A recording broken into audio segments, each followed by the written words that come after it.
bag makers, Lisa here from Andrie Designs. Today I have a really quick little tutorial for you on making a double pull zipper. So I'm going to step you through both approaches for making a double pull zipper from a fixed length of zipper tape and also making a double pull zipper from a continuous length of zipper tape that you cut off the roll to the length you need for the pattern that you're making. So two different examples here, nice and quick and easy. Let's get started.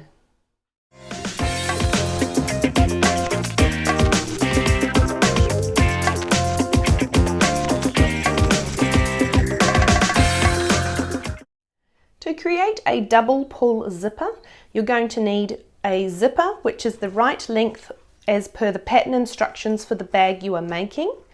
You're also going to need a second pull. So whether that is a loose zipper pull that has come in the packet with your zipper, or you've taken it off another zipper, or you have a second entire zipper, which we're going to take the pull off. So regardless of which process you use, you're still going to need one zipper tape, which is long enough as per your pattern, a second pull, and I also like to use an awl, or you can use a prong or a small pair of pliers to help get the bottom and top stops off the zipper tape. So these little metal parts are literally there to stop the pulls coming off. However, to add a second pull on, obviously we need to take those off first. So once you have the pieces you require to create your double pull zipper, let's get started in assembling it together. So taking the zipper, that is the one that you're going to then attach to your bag. First, just open it slightly from the open end of the zipper and take the two metal stops off. The easiest way I find is to work from the wrong side of the zipper. I use an awl, and you just need to work the point of the awl under the flat part of the stop with a little bit of force, and it just lifts up and you can pull it off. So just pop that to the side and make sure that ends up in the rubbish bin, and repeat for the second one. So again, pushing the point under the flat part of the stop.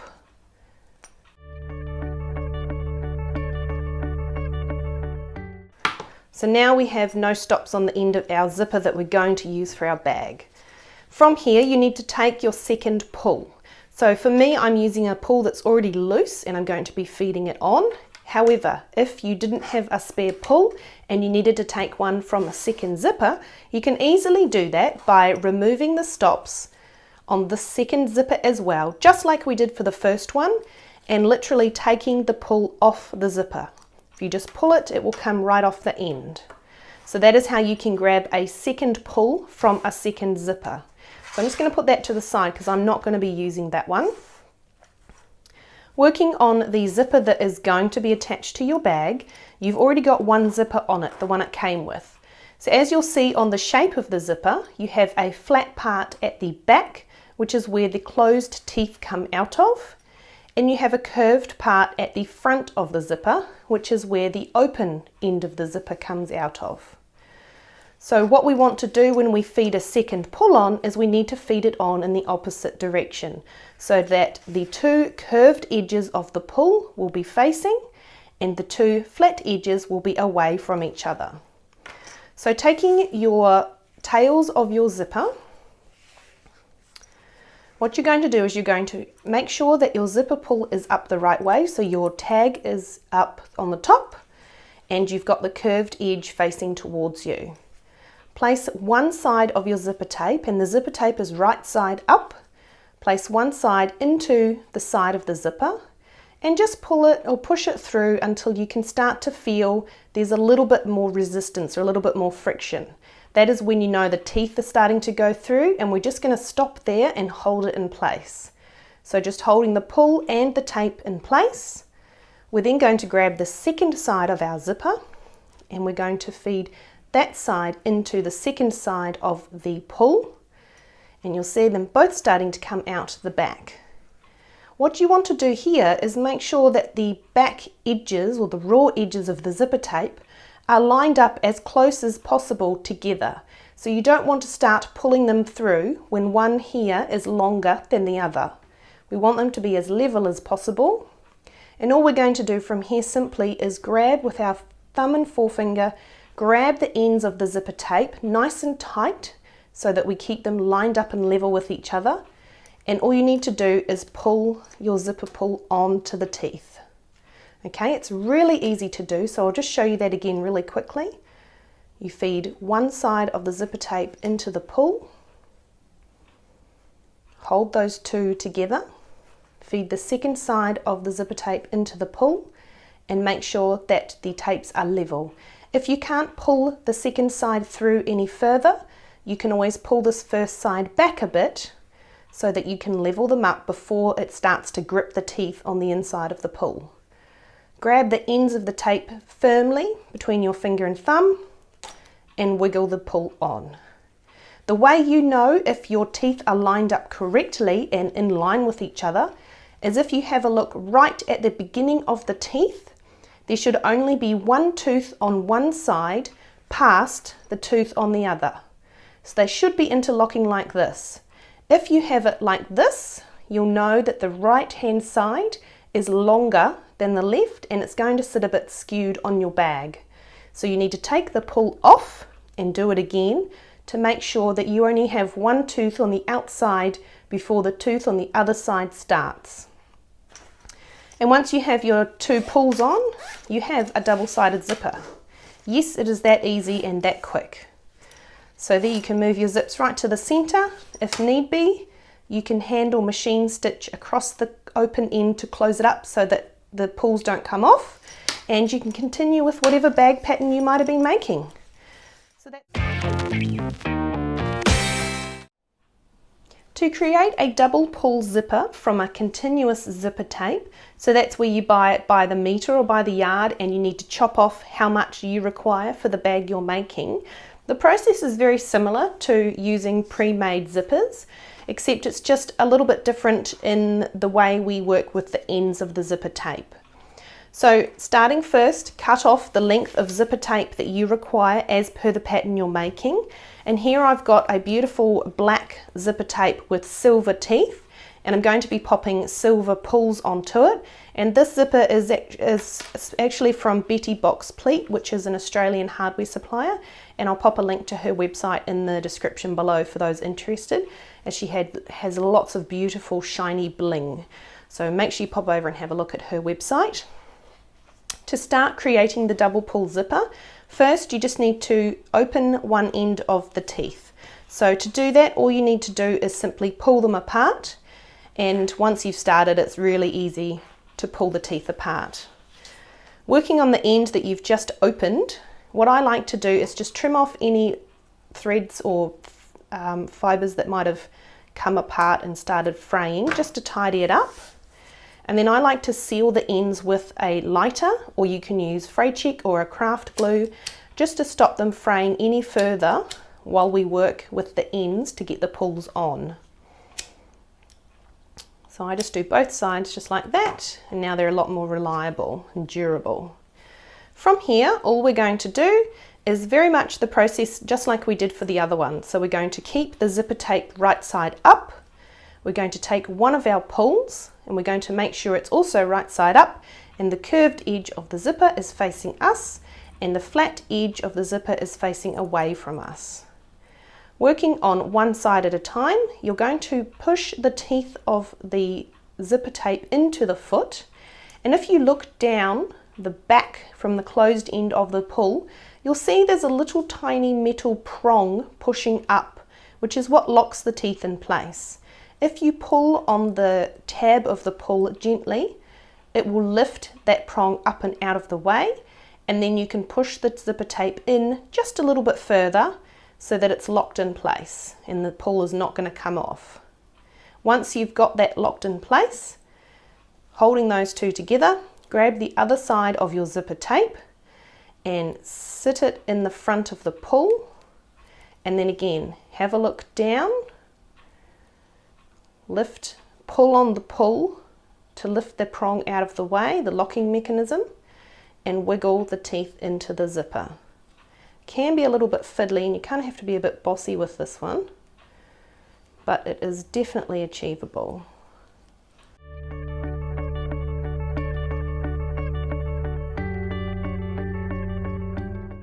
if need be. Like I'm having trouble getting that in. So what I'm going to do is I'm going to lift the locking mechanism by pulling my tab away from the pull. And I'm just going to slide this side back just a little bit to see if that makes it any easier.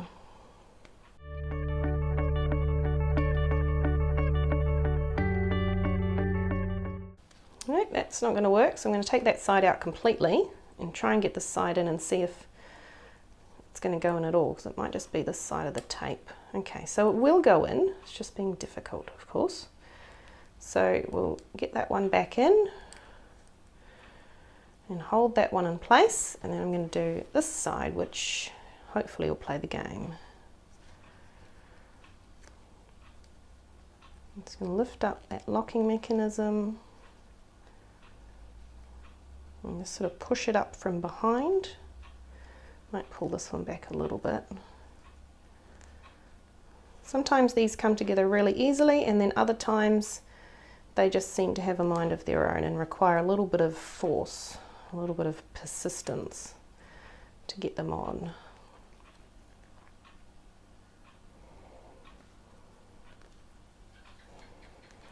So I think they're both in there. Yes, because if I pull the pull away and the zipper tape away from each other, they're not coming out. So they're both locked in place, so that's really good. So from here, all I'm going to do is simply from the curved open end of the zipper, I'm just going to push the teeth through. Hold them together and push them through. Once I get a little bit out the end, then I can grab that with my thumb and forefinger and pull. And we have one pull on our zipper. Don't worry about if the end is uneven, because we're going to fix that up when we put the second pull on. So for now, you've got one pull on, so we're just going to undo all the rest of the teeth and just going to move that pull towards the other end of the tape. So remember, when we have a double pull zipper, the two pulls need to be facing in the opposite direction. So if the curved edge of this pull is facing that way, we know that we need to feed this one on in the opposite direction, so the curved edge is facing this way. So working at the other end of your zipper tape, remember we've moved the pull all the way towards the end. First, we're just going to hold the two sides of the zipper tape fairly level with each other and trim off any threads, any unevenness as best as you can to make it tidier before we even try to put the pull on the end. So I'm just going to take this off because it's a bit wonky. And that looks pretty good. And then again, melt or glue the ends so that they don't fray when you're trying to add your pull on.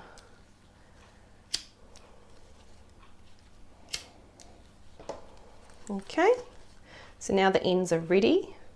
So again, we're going to take our pull, and if you look carefully, you can actually see that my zipper tapes, this side is what looks like one tooth longer than this side. So when I thread my pull on, I actually want to check that this side is one tooth longer once my pull is on, and that will hopefully mean my pulls sit really nice and flat towards each other and they're not skewed and curving the tape.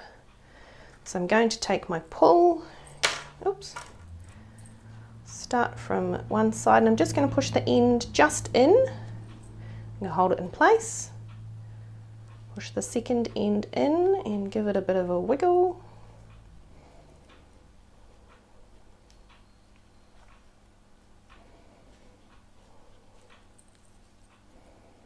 Nope, I might start with this right hand side actually. I'm going to push that end in first. Just check that it's going to come through. There we go, there was a tooth in there that was being difficult. Now the second side, we feed that into the zip, into the pull. And usually it's a case of pulling one side of the tape back to push the other one forward and sort of evening them out until they sort of niche together in the pull. Once you think you've got them in place, you can start to try and push the tape into the pull, and it'll either go or it won't. It's pretty black and white. So I can see it coming out the other end. It looks like I've got two teeth on the outside of this side of the tape, but I have my pull on, So I'm going to pull it all the way down to this one, and then I'm going to see how we're looking for alignment. So that looks pretty good, but as I suspected, I actually am out of alignment. So if you look carefully, you'll see that my tape comes up and then veers to the right. So I know that I've actually got my teeth slightly out of alignment with each other. So I'm going to take my pull off and I'm going to do it again, and I'm only going to make sure I have one tooth outside on the end on the right this time instead of two as I currently have. So take that off, put this first side back in, put the second side in.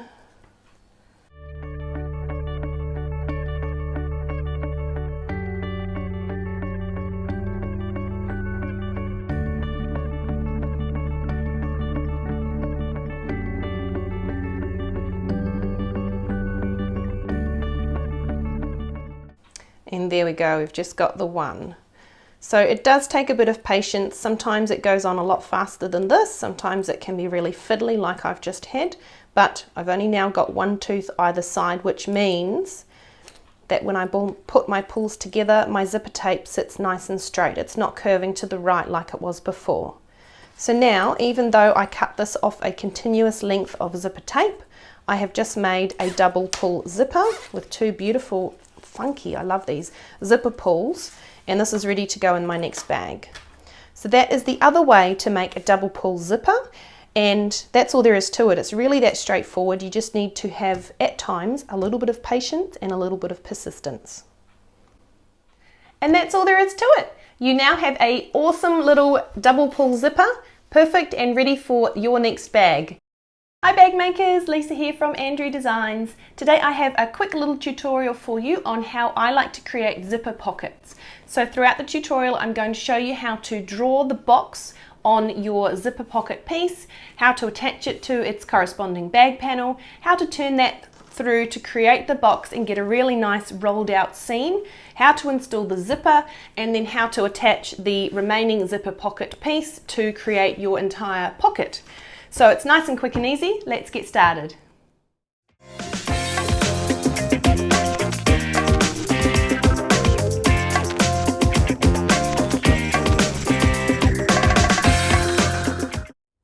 To create a zipper pocket, such as the ones included in the Creatives Tote, this is the general process that I use. Bear in mind that the instructions and measurements will vary depending on what pattern you're using.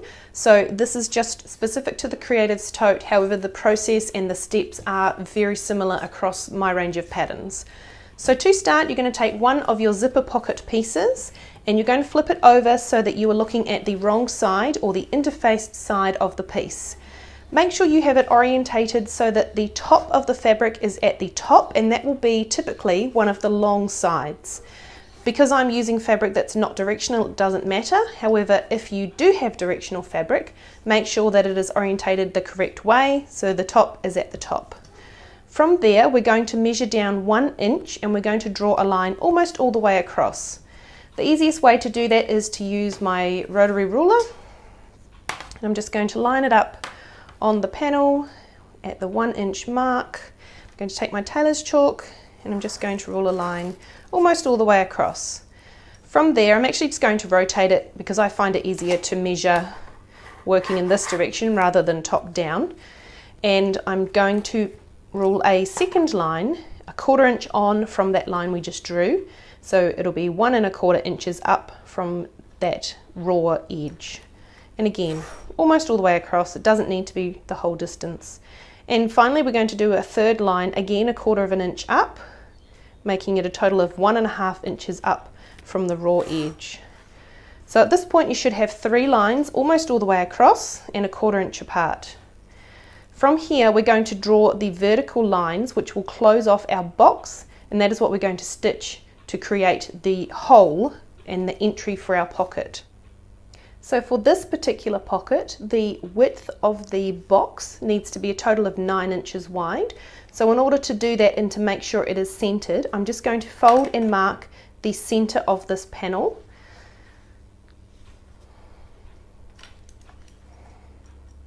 Just like that. And then from there, I can measure 4.5 inches out on either side of that center mark, and I know my box is going to be centered exactly on that zipper pocket panel. So I'm going to place my ruler at 4.5, and I'm just going to make sure it's nice and square, and then I'm going to draw, and I just freehand these little lines, one at the 0, 4.5 is the center, and 9 is the other end. So once we've drawn our vertical lines, we have a nice box looking like this. One other part we need to draw in before we go and stitch it is little snipping lines. So when we cut it open, we're going to cut along the center line. However, we're not going to cut right to the end. We're going to cut to about 1/2 inch out from each short end, and I just eyeball it, and then we're going to snip using snips out to each corner. So I just freehand draw a little triangle just like this, which is a rough snipping guide. So once you have your box drawn and your little triangles, it's time to place it on the panel that we're going to stitch it to. So as I said earlier, I am using the Creator's Tote as this example. So I've got my lining panel here, and first I'm just going to square up my lining panel with my cutting mat. So I always like to make sure my panels and everything is square with each other. So I'm going to line up my center mark with this line here. I'm going to check that the bottom is also square with that same line, and then it's ready to have the zipper pocket panel attached. So we're going to make sure that these two panels are right sides together, so we're still looking at the wrong side of our zipper pocket panel. If you had directional fabric, make sure it is orientated correctly and that you have the top edge where your box is at the top. We're going to place them right sides together, and we're just going to eyeball the horizontal alignment for now. We want it right nice in the center. For this pattern, this pocket piece needs, the top raw edge of the pocket piece needs to be 3.5 inches down from the top raw edge of the lining panel. That measurement will be different depending on what pattern you're working, so again, refer to the pattern directions that you're working with to find out exactly where you need to put your zipper pocket panel. To make sure it's nice and level and nice and centered, I'm going to use my rotary ruler. You can already see that needs to come down. And I'm going to line up the center of my ruler with the center of my lining panel and that line on the cutting mat. I'm going to pull my ruler down to 1, 2, 3.5 inches and make sure it is all square with my lines on the cutting mat. And once I'm happy with the ruler placement on the lining panel placement, then I'm going to position my zipper pocket.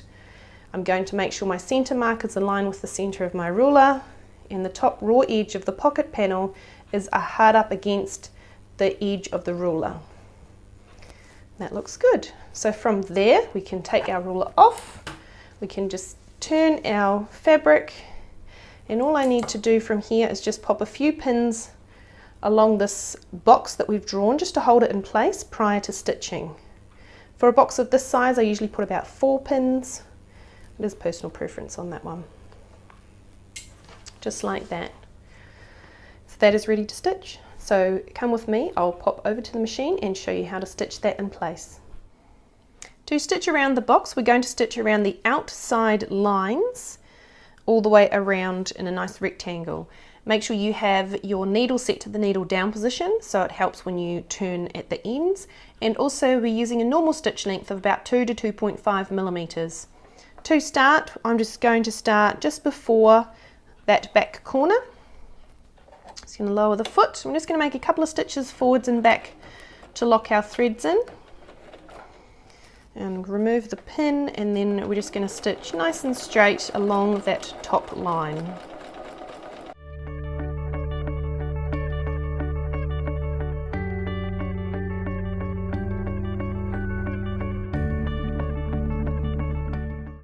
When we get to this first corner, we're going to stitch right into it.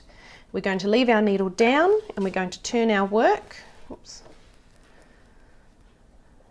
And then we're going to stitch down this first short side of the box. Right into the next corner, drop your needle, turn your work. In my case, I need to fold my panel up, drop your foot and stitch along the bottom edge.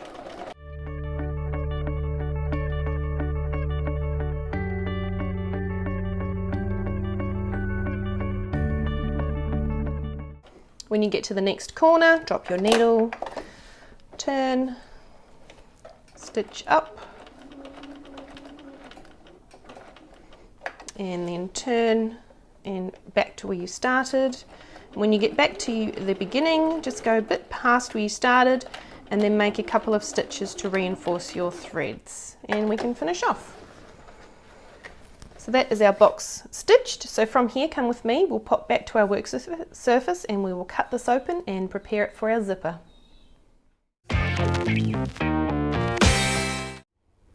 So now that our first zipper pocket panel is attached, we need to cut our box open. So I like to do this with my rotary and my ruler. However, if you prefer, you're welcome to use scissors. Just remember, we're cutting from this inner point here along the center line to this inner point here. So I like to just turn my work sideways, place my ruler down the center of the box, and I just eyeball where to start, cut through, cut along, and eyeball where to stop. And that's pretty good. So from there, I take my little snips, and working on one end at a time, I just snip. So I've missed my pencil line, but that doesn't matter because I'm still a good distance from the stitching on the side, so that's fine. I'm just going to snip out to the corner, as close as I can get to the corner without cutting the stitching. And I'm going to do that going down as well. Then I'm going to turn and repeat that at the other end.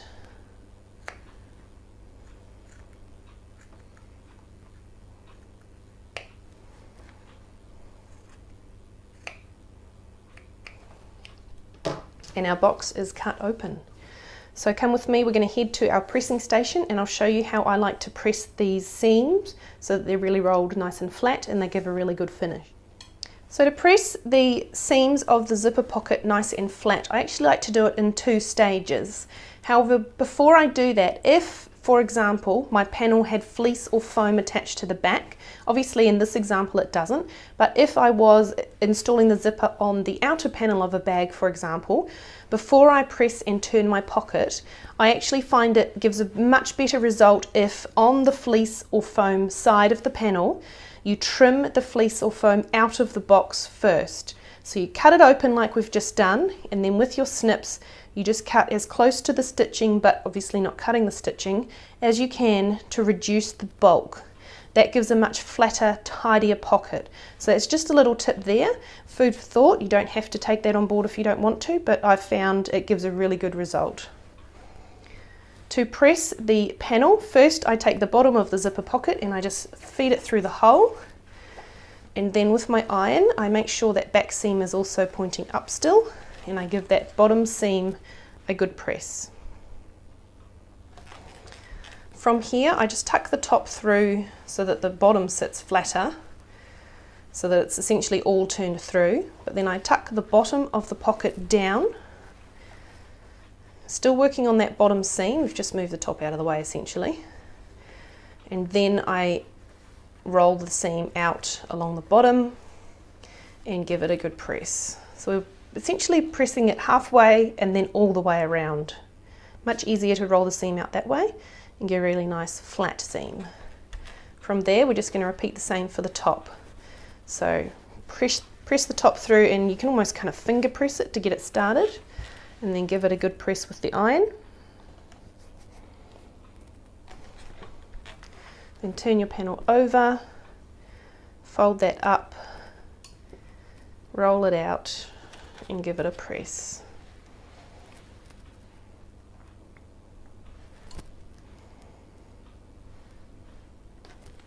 So while we're looking at the lining side or the inside of the pocket, we can pull the short edges out ever so slightly, give them a bit of a press,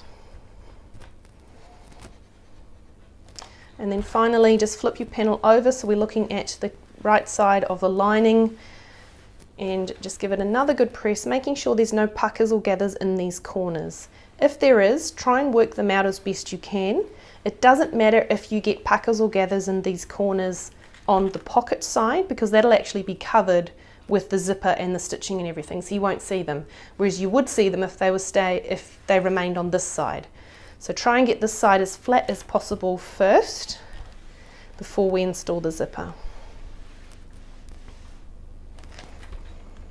And that is our box ready to go. A further note on if your panel has fleece or foam attached, one thing I really like to do, so as you can see right now, this is sitting really nice and flat. It's only a couple of layers of quilting cotton and a couple of layers of interfacing. If I had fleece or foam here, this would be sitting up more and would be lifting and giving a bit more of a 3D effect, I suppose.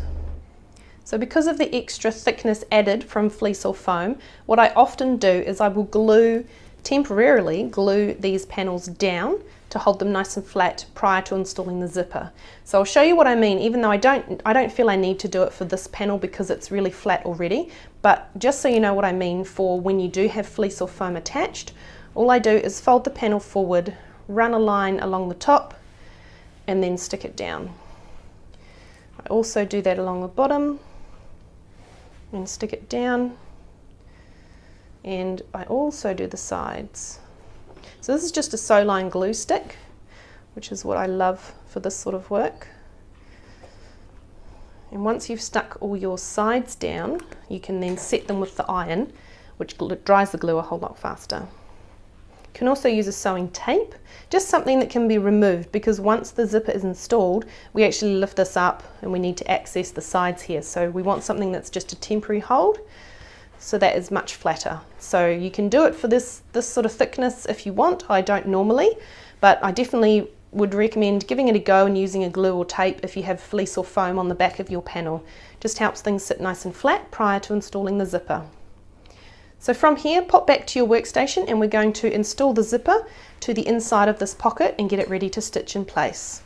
To install the zipper on a zipper pocket, I personally prefer always to use a wash away quilter's tape or Wonder tape, mainly because it can be repositioned. So if you find you put your fabric onto the zipper's not straight, or you're not happy with the alignment of the teeth within the box, you can easily peel and re-stick quite a few times before the tape loses its sticky. Glue can get a little bit messy, and some glues definitely are not repositionable. I really find the tape is what I've found to be the best solution for positioning the zips. Some people prefer to use pins, that's absolutely fine. However, this is just what I prefer to do.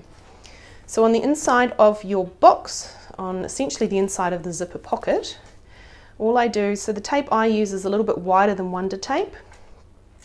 And as a result, because I don't want it that wide, I don't actually need it that wide. So I actually take a length and then cut it down the center to create 2 strips. Just means my tape goes a little bit further, and 9 times out of 10, I actually don't have to remove the tape afterwards because it gets concealed under the zipper tape, which is always nice.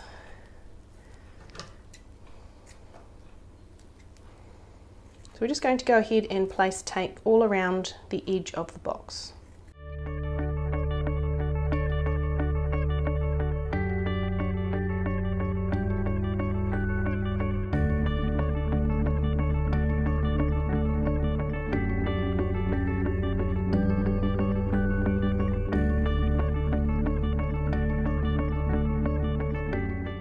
So that's taped up and ready to go. So from here I'm just going to take the paper off the tape to expose the sticky.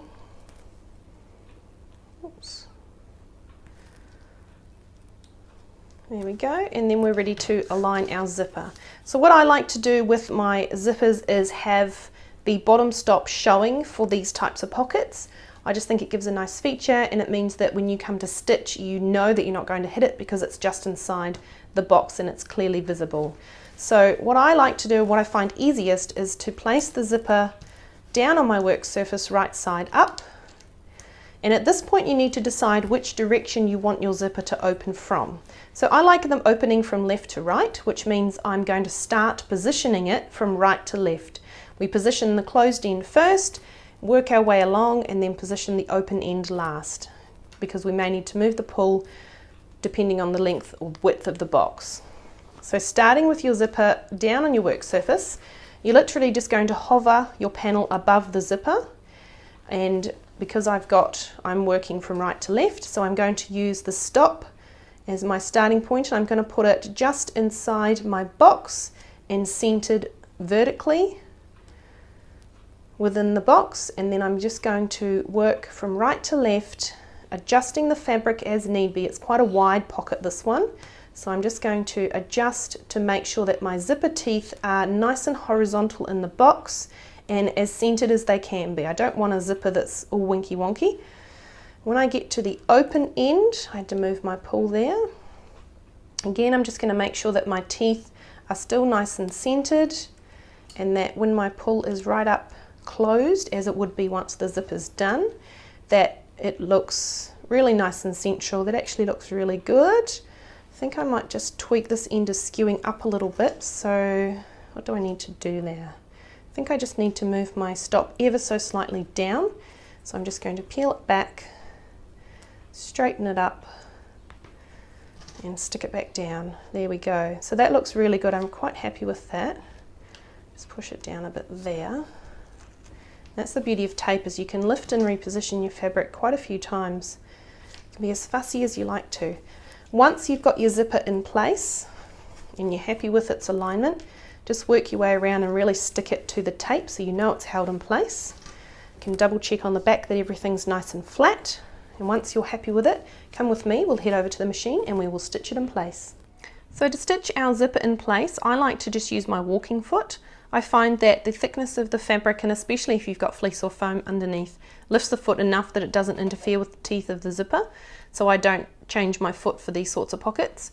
I've got a thread on the top that matches my fabric, and underneath I have a thread in there, a bobbin thread that matches my zipper, which is obviously a different colour to my fabric. I have my stitch length set at almost a top stitching length. We are top stitching, but we also want to make sure our pocket is nice, or our zipper is nice and secure. So my stitch length is about 3mm, and I have my needle set to the needle down position. To install this, to stitch it in place, I'm going to use a 1/16 of an inch seam allowance, so we're nice and close to the fold of the fabric, which means we're most likely, definitely guaranteed to catch the zipper tape at the underneath. So to start, I'm going to start on the bottom edge, and I'm going to just lower my foot so that at the back my foot is just inside the zipper pull, so I'm as close to the zipper pull as possible basically. I'm going to grab my threads, and because we're top stitching, we're not going to do lots of reinforcing stitches. We're going to do one stitch forward and back just to lock our threads in, and then we're going to stitch along this bottom edge up against the edge of the fabric as nice and straight as we can.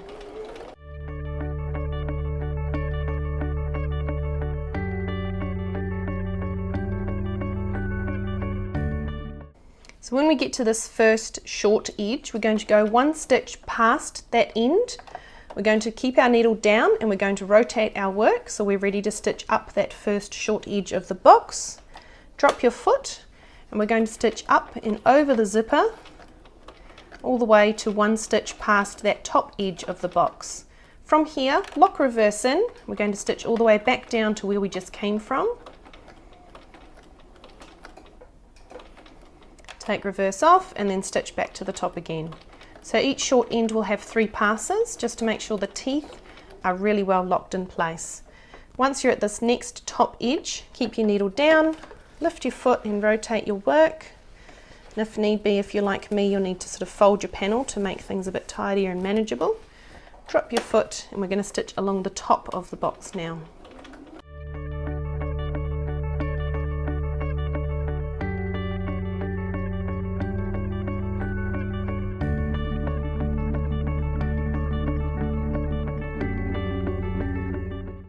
When you've stitched as far enough forward as you can and your foot is starting to hit the pull, just pop your needle down, lift your foot, and we're just going to move the pull out of the way.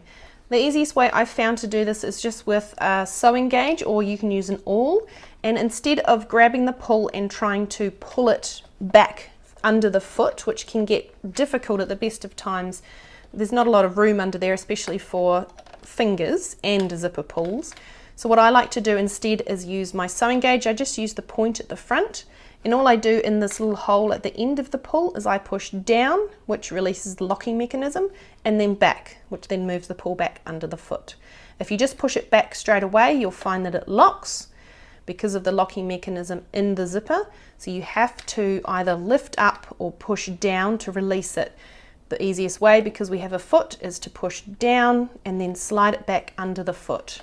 So I'm just going to do that now, and just make sure you hold the front of the zipper, which is under here, hold it taut so that there's sort of resistance, I guess, to push against, and it just slides back very easily.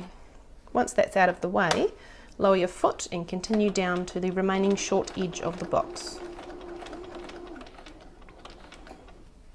Remember to stop one stitch past that short edge, turn, and we're going to stitch down and over the teeth. If you've used a metal zipper, you will need to be careful stitching over the teeth, and you may even need to walk your needle over so you reduce the chance of breaking your needle. Once you're one stitch past the bottom, lock reverse in, and we're going to stitch back up. And then back down again. Turn, and we're just going to stitch right back to where we started. And when we get back to where we started, we're just going to go one stitch forward and backwards, and then we're going to finish off. We will tie our threads through to the back to secure them, which will give a much tidier finish. So there's our zipper nicely stitched in place. So come with me, we'll pop back to our work surface and we will continue. Now that our zipper is stitched in place, before we tie our threads off, what I like to do is on the back, I like to do a bit of a check to see if there's any tape or glue poking out that's going to cause stickiness for the user. So thankfully I can't feel any tape, which is what I like, because then I know that my tape is well hidden, I don't have to remove it. However, if you have glue or tape showing, now's the time to remove it. To remove tape, it's really easy. You just take your nail, run your nail between your zipper pocket fabric and the zipper tape. And once you've separated them, you can then grab the tape, get it started, and pull it up and along, and it will come off. Okay, that's the beauty of the wash away tape. If you've used glue, you might need to actually wash it away and then leave the panel to dry before continuing. Once the back is tidy, we're just going to thread these front threads through to the wrong side or the inside of the pocket.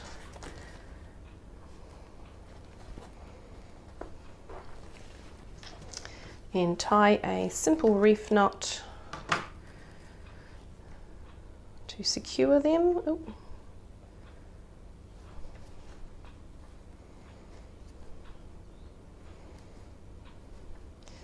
And then before we pass them through between the panels, we're just going to detach them if you glued them down, if you used fleece or foam.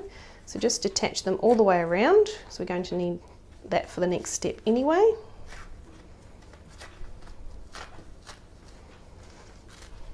There we go.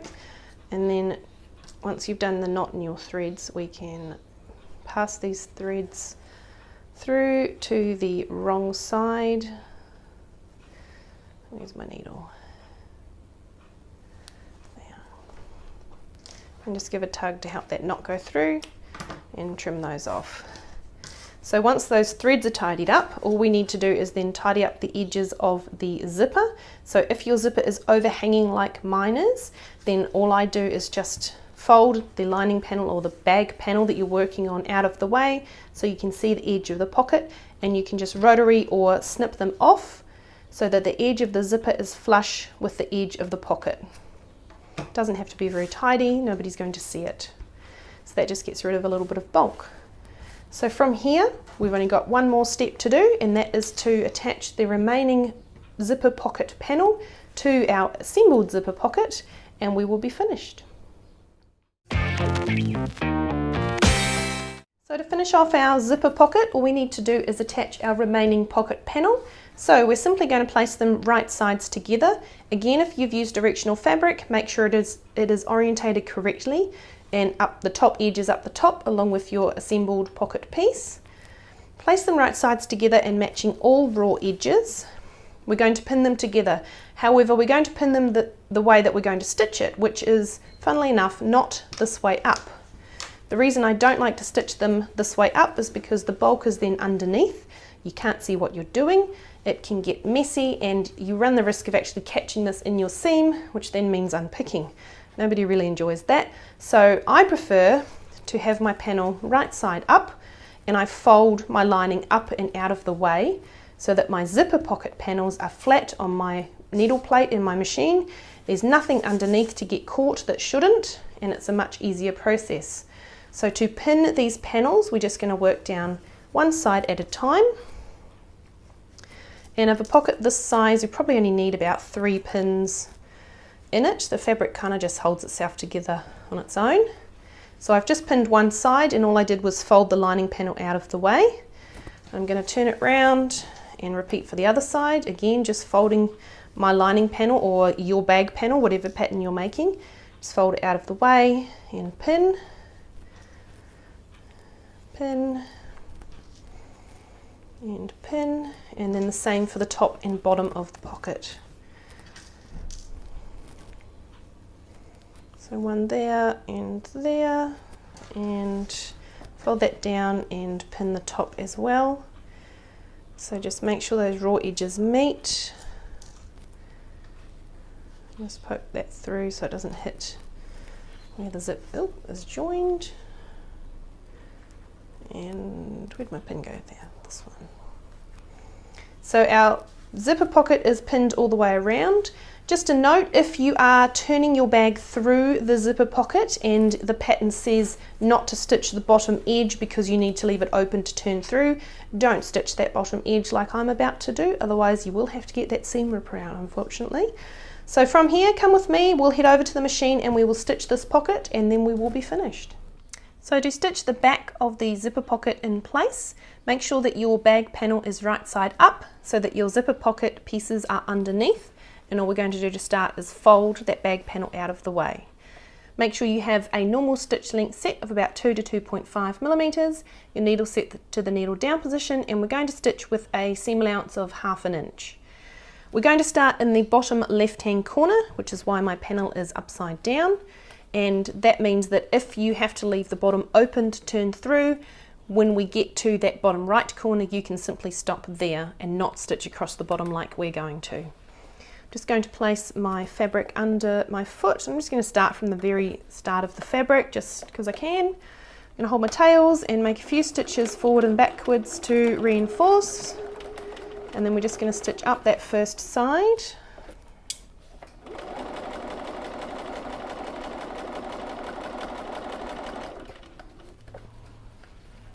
And as you go, just rearrange your bag panel out of the way so that it is nice and easy for you to stitch your pocket pieces together.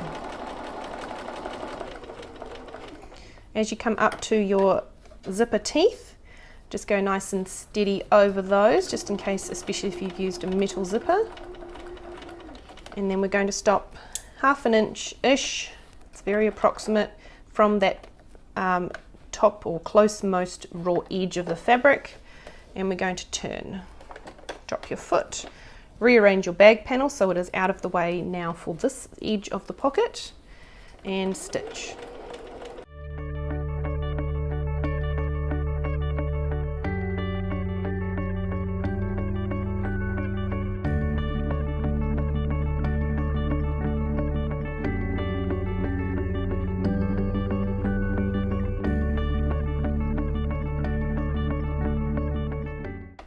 When you get 1/2 inch from the next raw edge, just drop your needle down, turn, rearrange your bag panels so they're out of the way, drop your foot and continue down the next side.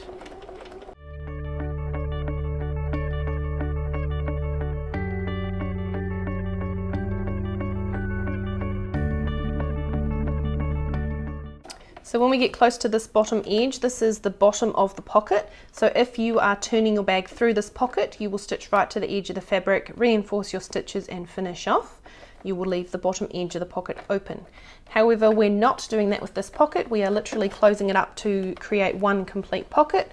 So I'm just going to turn and stitch across the bottom edge to finish.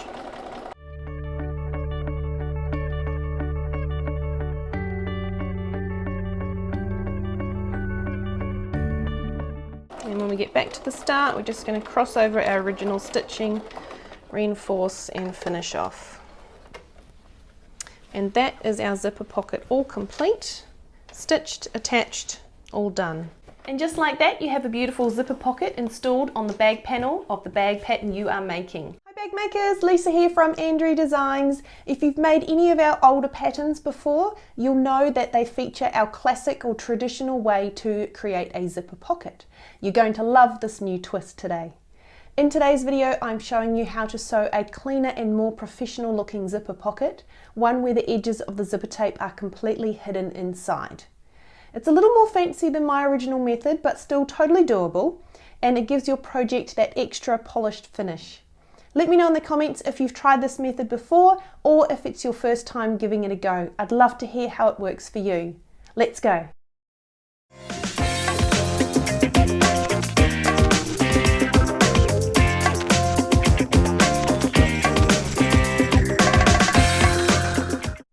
Okay, so to create a hidden edge zipper pocket, you're going to need the following.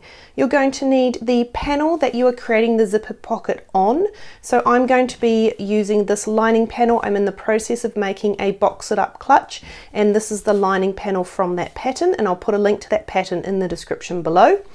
You're also going to need your zipper pocket panel, so I've cut this as per the pattern instructions, and I'll put the measurements for this panel and the facing in the description below in case you want to make a similar sized pocket. You'll also need a piece of fabric for the facing. So I recommend using a piece of fabric that's the same as the panel you are creating the zipper pocket on. And the reason for that, and I'll show you shortly in the next part of the video, is once you turn the facing through, you have the same fabric all the way around that box opening. There's no join of two different fabrics, and it just gives a tidier finish. So you'll need a piece of fabric for your facing, and of course you'll need a zipper for your zipper pocket. You'll also need some sewing glue or tape and your standard sewing supplies as well. So collect up everything you need to create a hidden edge zipper pocket and pop back here when you're ready to continue. So the first thing we need to do is prepare our facing. So what we're going to do is take that facing piece of fabric, and this is simply an 8-inch wide by 2-inch high piece, as I said before, that matches my lining fabric. And on the wrong side of the fabric, I'm going to draw 3 lines across it. I'm going to do the first line 3/4 in from one long edge, and then the second 2 lines 1/4 inch apart after that.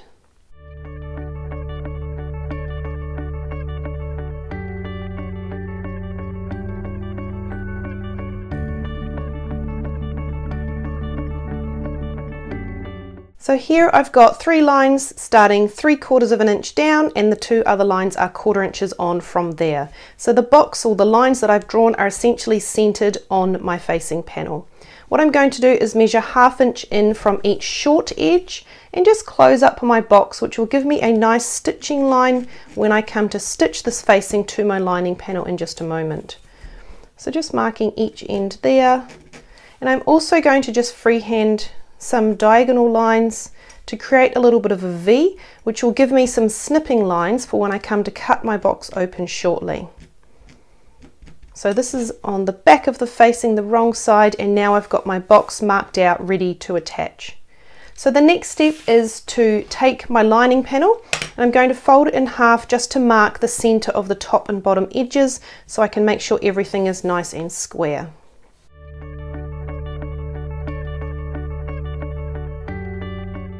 From here, we're going to position the facing. So for the box it up clutch, it says to place the facing 1/2 inch down from the top raw edge and centered horizontally.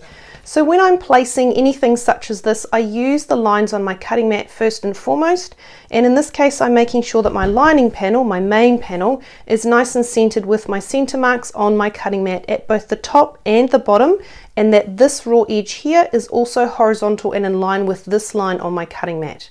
Once that is all square, I'm going to take my ruler. I'm going to use the 6 in the middle because it's a 12-inch ruler, and I'm going to place it 1/2 inch down because that's what the pattern says. And I'm matching up the lines on the ruler with the lines on my cutting mat. This way it just ensures everything is nice and square with everything else, and we get a nice tidy finish at the end. So now that my ruler is sitting 1/2 inch down from the top edge of the lining panel, I can take my facing, and I know it's 8 inches wide, so I know that 4 inches is going to be my halfway mark, which means that I'm going to come 4 inches out on either side of that 6, and that is where my facing is going to sit. So basically going from 2 through to 10 inches. And I'm going to butt it up nicely against that ruler there, making sure it is nice and square with those lines on the ruler, and that it is sitting nice and horizontal on my lining panel. So once I'm happy with that, I'm just going to place my ruler out, and I'm going to pin my facing in place ready to stitch.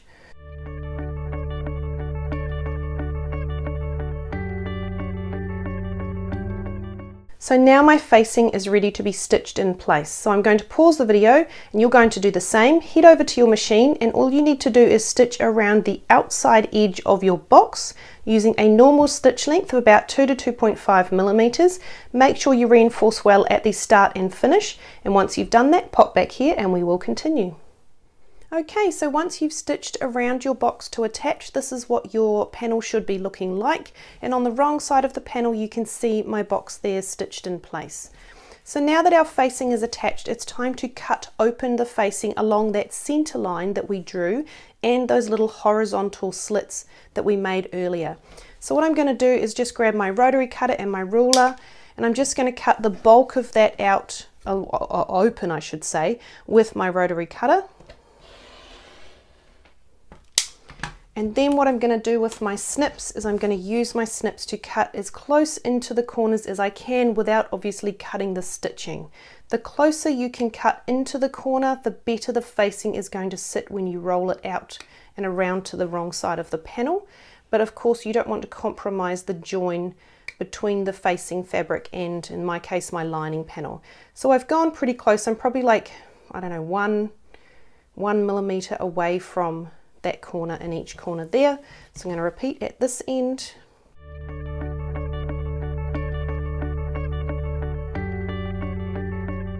So from here, pause the video, come with me over to your ironing table, your pressing station, and I'll show you how to roll and press this facing around to the wrong side of the panel to give a really nice finish for that box.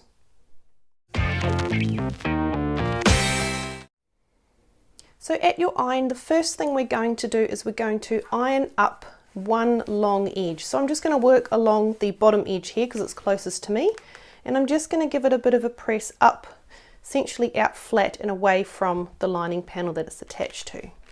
From there I'm just going to fold it back slightly. I'm not going to push it down, I'm just going to move it out of the way, rotate the panel and repeat that for the other long edge, in my case at the top of the panel. Just giving that a nice little press just to help start to turn that fabric and tell it where we want it to go.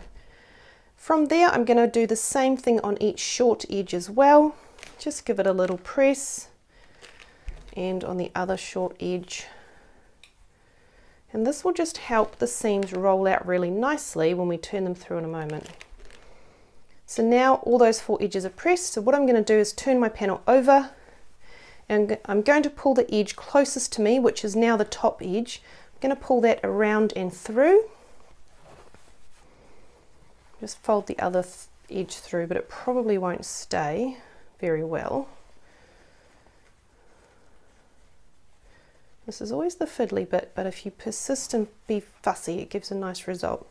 So on this top edge that is closest to me, I'm going to fold that down right at that stitching line, and it should just fold in half or back on itself really, nice and tidily, because we've already done that first press. So you shouldn't have to roll the seam out too much. As you can see, mine is pretty much just folded over nicely and it's tucked under to the lining side. I'm really happy with that, it looks really nice.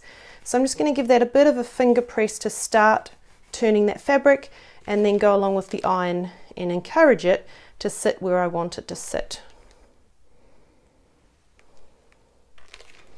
So I'm going to repeat that for the other long side and also the short sides as well. So again, just folding it down towards you, and you can it'll just naturally sit at that fold because we did that first press on the right side of the panel. Give it a bit of a finger press and check that it does look nice and rolled out. It looks pretty good there, and then give it a press to set that seam.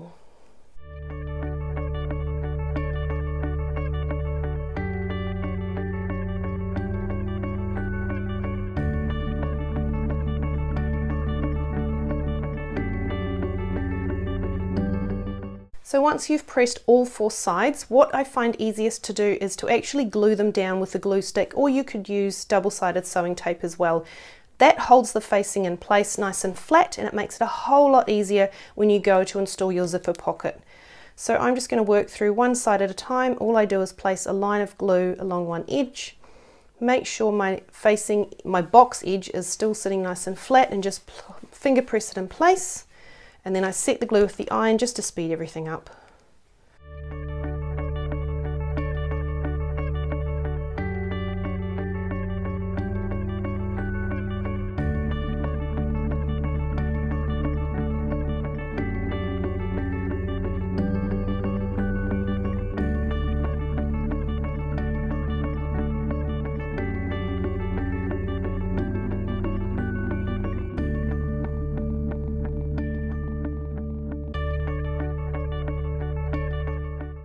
So our facing is nice and tacked down to our, in my case, my lining panel.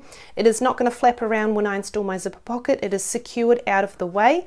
And from the right side of the panel, I have a nice box with a nice seamed edge. Looks really great. I'm very happy with that. So now we're going to move on to preparing the zipper pocket panel.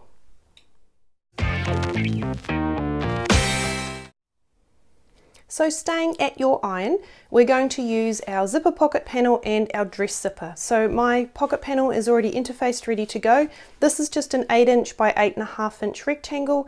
That's what the pattern suggested, but your size might vary.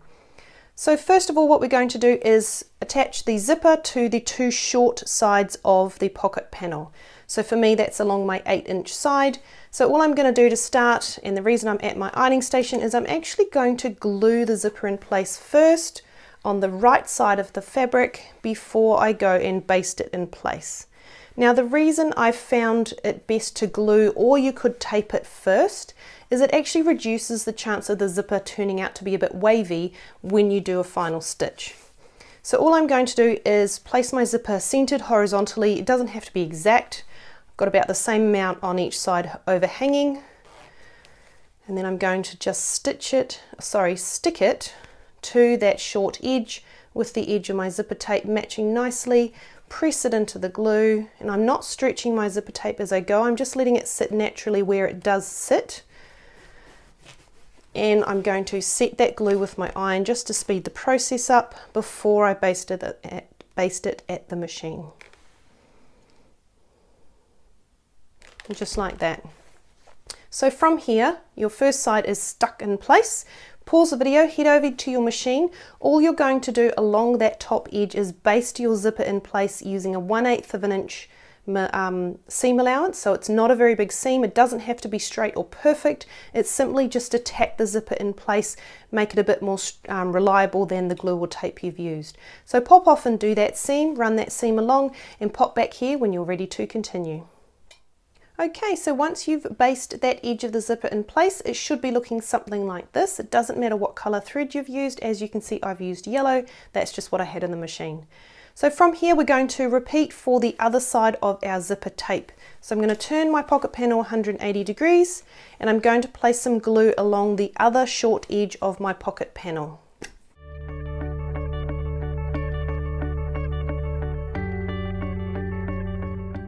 From here, I'm going to fold my panel in half, right sides together, and I'm just going to work that zipper up to the raw edge where my glue is waiting. So I'm not stretching, pulling my zipper tape, I'm not moving anything around. I've just folded the pocket panel in half, and I'm looking at the sides to make sure it is folded nice and square. And my zipper's not going to quite reach, so I'm going to push it up a little bit more, and I'm kind of just sliding my zipper tape up to that glue that is waiting. That will help ensure that your pocket is nice and square. The fabric sits nice and square with itself on the front and back of the zipper pocket, and again, your zipper is ideally not a wavy zipper once it is installed in your panel. So push it down into the glue and set with the iron. So from here, just like before, pause the video, head over to your machine, baste the top edge to attach using a 1/8 inch seam allowance, and pop back here when you're ready to continue. So once you've basted the second side of your zipper in place, you should have a pocket panel that looks something like this. Not quite what we're after, but we're getting there. So from here, we are going to move on to installing the zipper in the box to create the zipper pocket in your panel. So to install the prepared zipper pocket in the box of your panel, the first thing you need to do is line the outer edge of that box on the facing, so the wrong side of your panel, using either glue or some sewing tape. I find tape easier to use because then I don't have to rush and worry that the glue is going to set before I've put the zipper in and got it nice and fussy and nice and horizontal and tidy. But if glue works for you, that's absolutely fine. So I just use a clover sewing tape. It is quite wide though, so what I find is I cut off strips and then I actually cut it into thirds to get the best mileage out of my tape.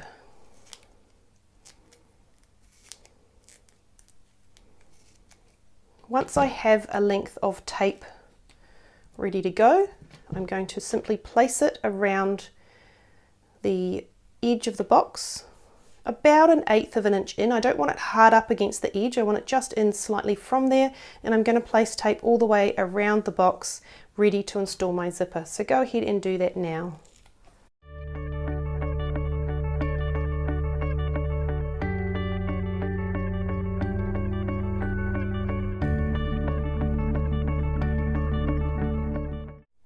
So once you've put tape around the inside edges of your box, it should be looking something like this.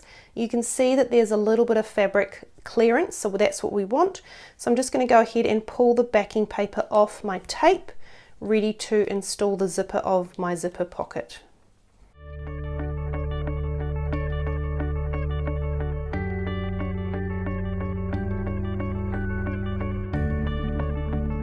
So now my box is ready. So before I turn it over and risk sticking that to anything, I'm going to decide which way I want my zipper pocket to open from.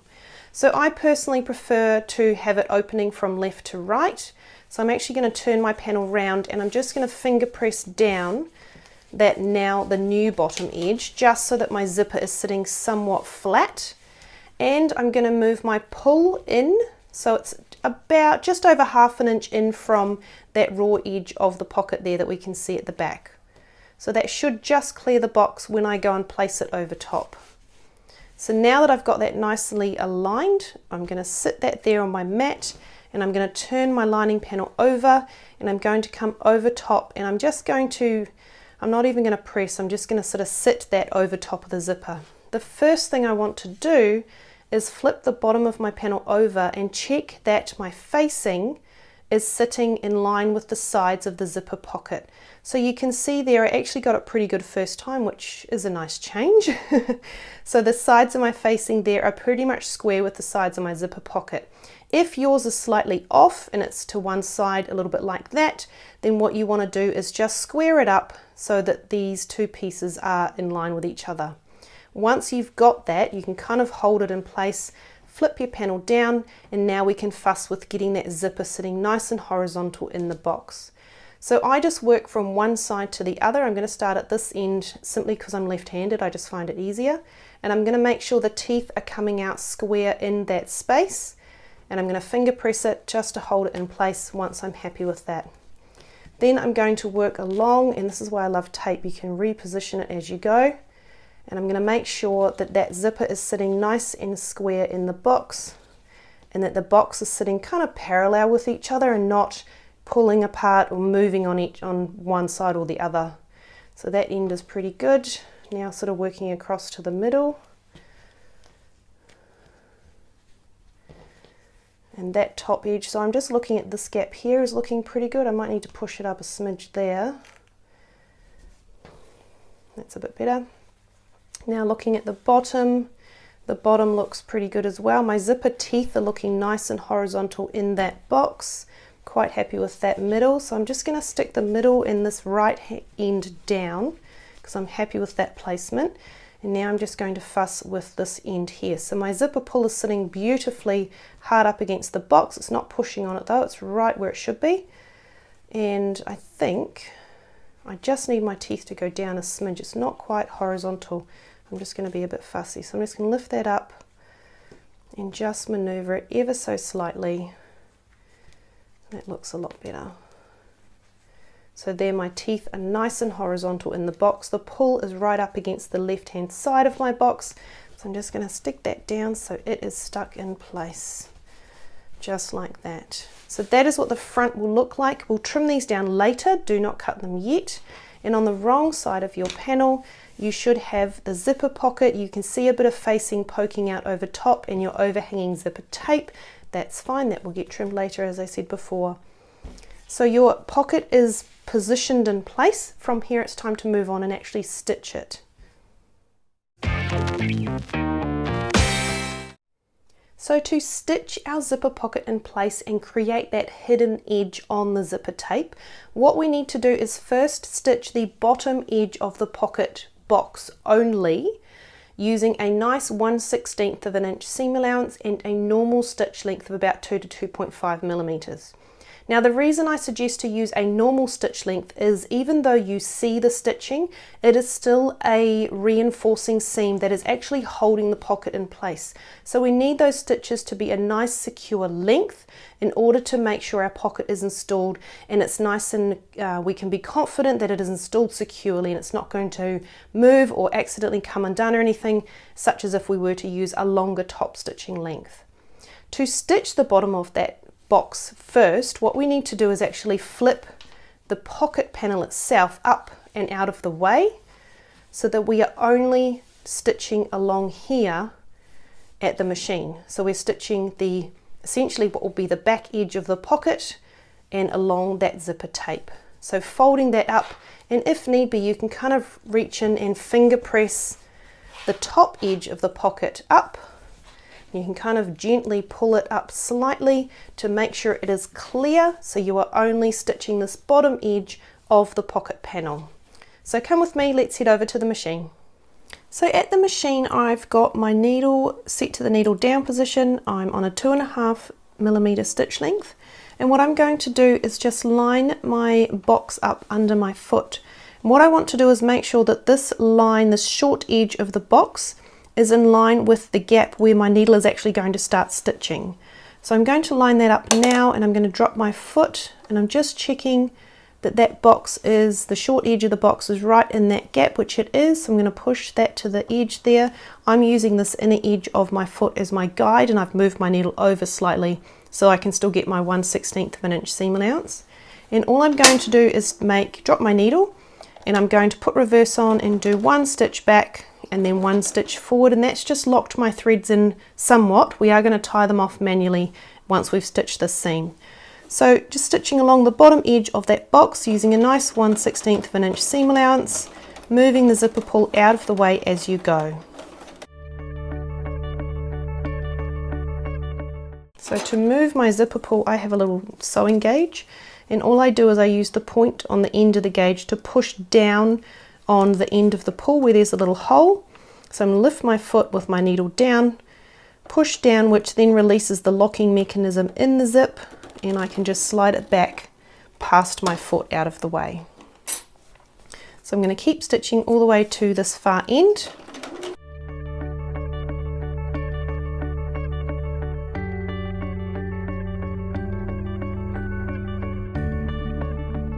As I approach this second short edge, I'm going to stitch right up. So here my needle is in line with the short edge of the box, so I'm going to do one stitch past, put reverse on and do one stitch back, take reverse off, take off the lock for my needle down, and my needle is out. So I've just done one stitch to finish off at that end. So I'm going to take my work out, leave a little bit of a tail, and that's looking really nice there, a nice straight seam. So come with me back to our work surface and we'll tie off these threads and then move on to the second part of installing the zipper pocket. So now that we've stitched the bottom edge of the box, your hidden edge on the bottom of your zipper pocket is essentially created. So if you carefully open your pocket, you'll see that the zipper tape edge is hidden. You have got zipper tape and then your beautiful pocket fabric. There is no raw edge of the zipper tape. So that looks really nice. On the back, if you turn over, you should have your nice new row of stitching just inside from that basting stitch, so you shouldn't see the basting stitch and therefore there's no need to remove it. To tidy up these threads and just reinforce that join so that we reduce the amount of top stitching we had, all we're going to do is take a needle, thread these front threads through to the back, tie off and secure just to get rid of them and make it all nice and tidy.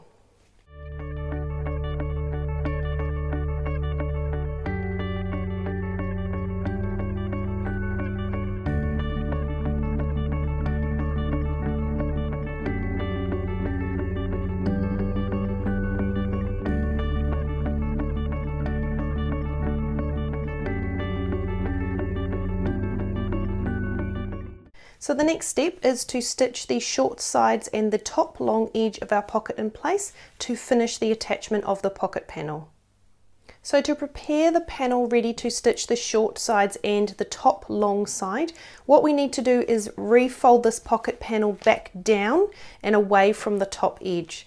So what I'm going to do is fold it down, and I'm actually just going to reach inside at each side and give this bottom seam that we've just stitched a really nice finger press so that it's sitting as flat and rolled out as possible down the panel of the bag. So I'm just going to reach in and just finger press it away from that seam as best I can. Ideally you should be able to reach at least to the middle, unless it's a really tiny pocket, so that that sits. Just give it a really nice finger press, and then that sits nice and flat there. And now I can give this bottom edge a good finger press to create that bottom seam.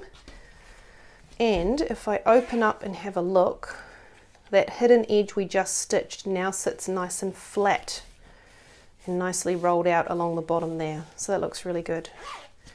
So now that is sitting how it should, how we want it to be. So what we're going to do is head back to the machine, and we're going to start stitching from where we finished here in this bottom right hand corner. We're going to stitch up the short side, across the top and down that final short side to finish, again using a 1/16 of an inch seam allowance, and we're going to match up our stitching with these ends as best we can by hand turning the needle down to line it up. So come with me, we'll head back to the machine and stitch this seam to finish attaching our pocket panel. Okay, so at your machine, make sure your needle is set to the needle down position, and what we're going to do is rotate our panel. Grab your thread tails, just move them out of the way, and we're going to meet that stitching that we just finished off from. So what I'm going to do is I'm going to lower my foot, let's move those threads, and then I'm going to hand turn my needle down so that I can make sure my needle comes right in where my stitching finished. So from here, I'm going to hold my tails, my thread tails, I'm going to do one stitch forward, one stitch back, and then I'm going to come up to this corner. So in this corner to pivot, we want to come one stitch past this long edge here as best we can. If need be, we will hand crank it. So I am going to hand crank just to make sure I get that placement of my needle. I think it's about there, but what I'm going to do is turn and just check, and yes, my foot lines up nicely with the side, so that was a lucky go. If need be, adjust where you drop your needle. So turning to pivot, and we're going to come along this long side of the box.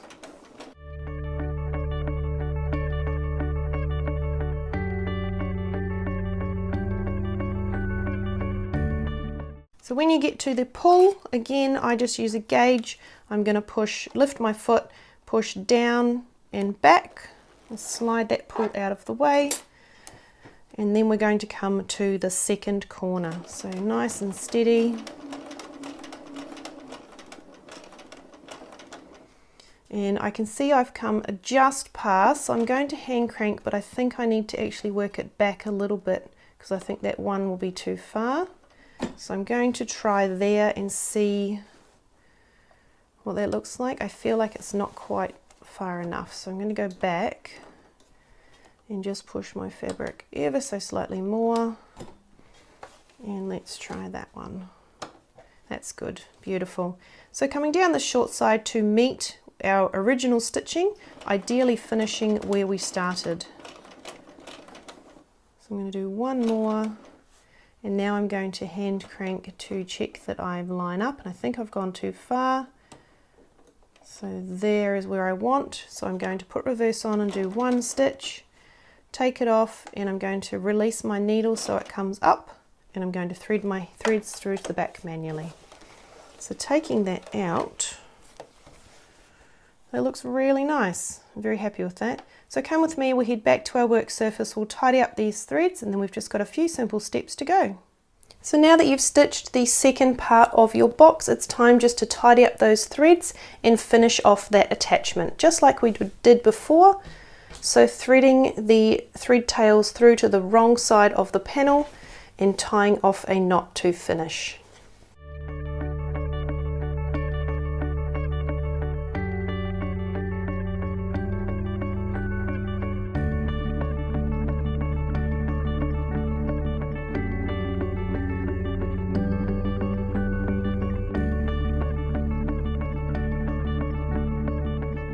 So on the back of your panel, this is what you should be seeing. You've got your stitching that you just did, which is well clear of the basting line you made earlier, and then underneath that bottom edge of the pocket is stitched. So if we open the pocket up and have a look, we've got a nice hidden edge along the bottom that we saw earlier, and along the top we also have a hidden edge of our zipper tape. So a nice professional finish. It looks really good and just gives that extra edge, makes it a little bit more fancy, and is a really nice way to do your zipper pockets. So I'm going to leave that pull slightly back. From here, what we need to do is finish the edges of our pocket to close it up.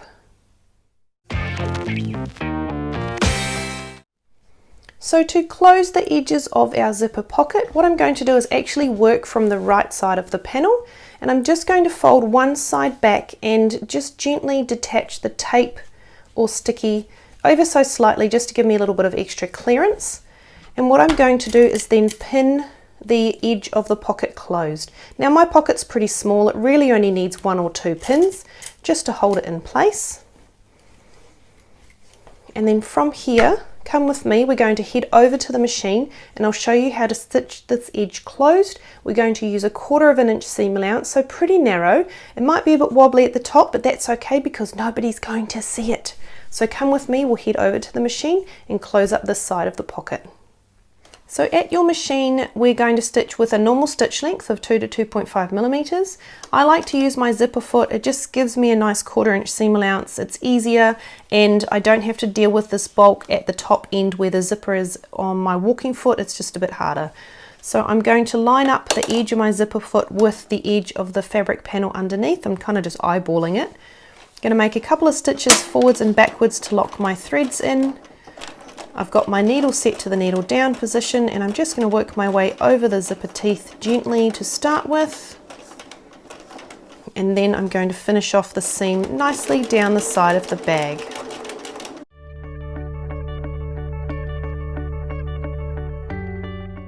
Now, when I get to the bottom, if you are using this pocket as a turn through pocket, which is what I'm going to be doing, then you need to reinforce a good 1/2 inch of that last row of stitching. So what I mean by that is go right to the end and then reverse for a good 1/2 inch, so probably a bit further than you normally would. Just get that going back through and then come back down just to make it really secure so that when you turn the bag through, it's nice and secure at that seam and it's not going to start unraveling and you'll end up having to hand stitch your pocket closed, and that's no fun. So I've reinforced that really well there, just that last 1/2 inch. I'm going to take that out, and that is that first seam sewn. So what you're going to do from here is you're going to pause the video, you're going to turn your pocket panel around, and you're going to pin and stitch, pulling that back gently. You're going to pin and stitch a 1/4 inch seam allowance to close off this side of the pocket as well, and then pop back to your workstation and we will continue. Okay, so once you have stitched both sides of your pocket closed, it should be looking something like this. So from here, I'm just going to go ahead and trim my threads off just to tidy things up a little bit.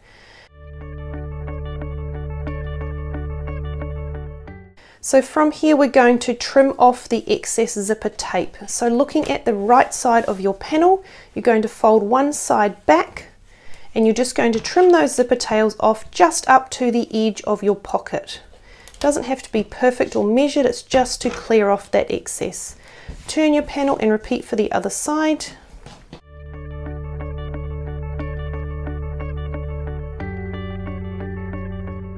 So if you are not using your pocket to turn your bag through, you will be finished here. If you are going to use your pocket to turn your bag through at the end, like I'm going to, come with me. We're going to complete the last step on our pocket and get it ready for turning once the bag is completed.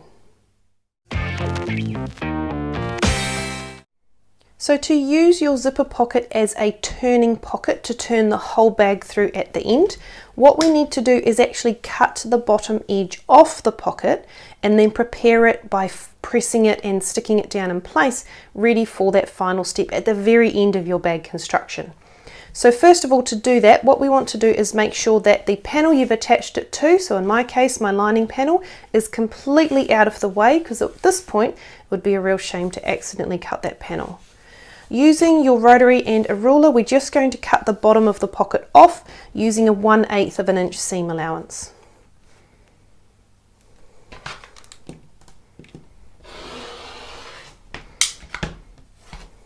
Just like that.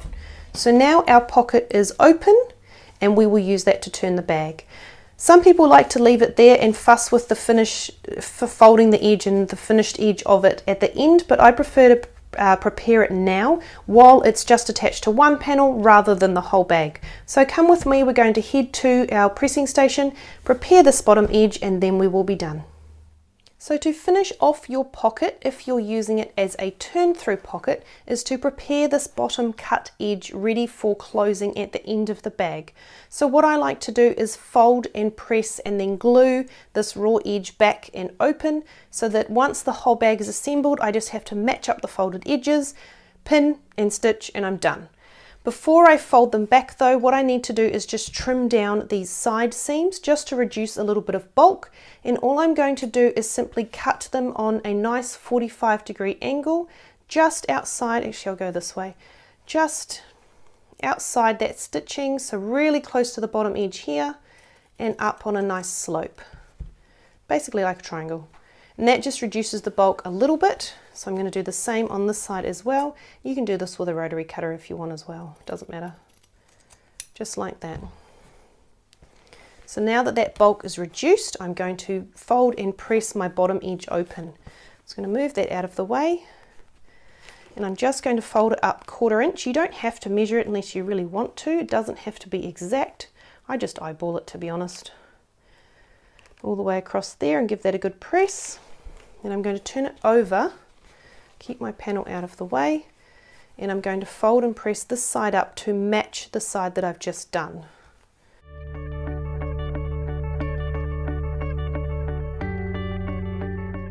So from here, what I'm going to do is I'm going to come back to my first side, keep that second side tucked down. I'm just going to get rid of some heat because I don't actually want my glue to set before I'm ready for it to set. That's a bit better. And I'm just going to place a bit of glue across that center to hold the middle part down. Then we'll press and tuck the ends up and she'll be ready to go.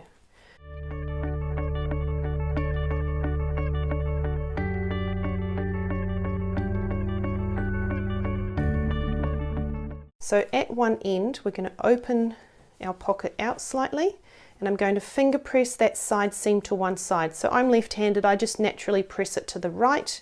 Then using my nail, I'm going to pinch and fold down the end 1/4 inch, give it a finger press on both sides, and then I'm going to actually fold it in half as if I was stitching it, and I'm just going to give that a nice little press to set it all and tell it this is exactly what I want you to do. Lock it in, there we go, and I'm going to repeat that at the other end. So at the other end, I'm going to press that side seam to the same direction. So for me, it's going to the right. That means that essentially these two ends have been pressed in opposite directions, and it spreads that bulk around, and you don't end up with one side shorter and one side longer because the bulk is pushed in the same direction. So I'm pushing that for me to the right, pinching it 1/4 inch down and folding.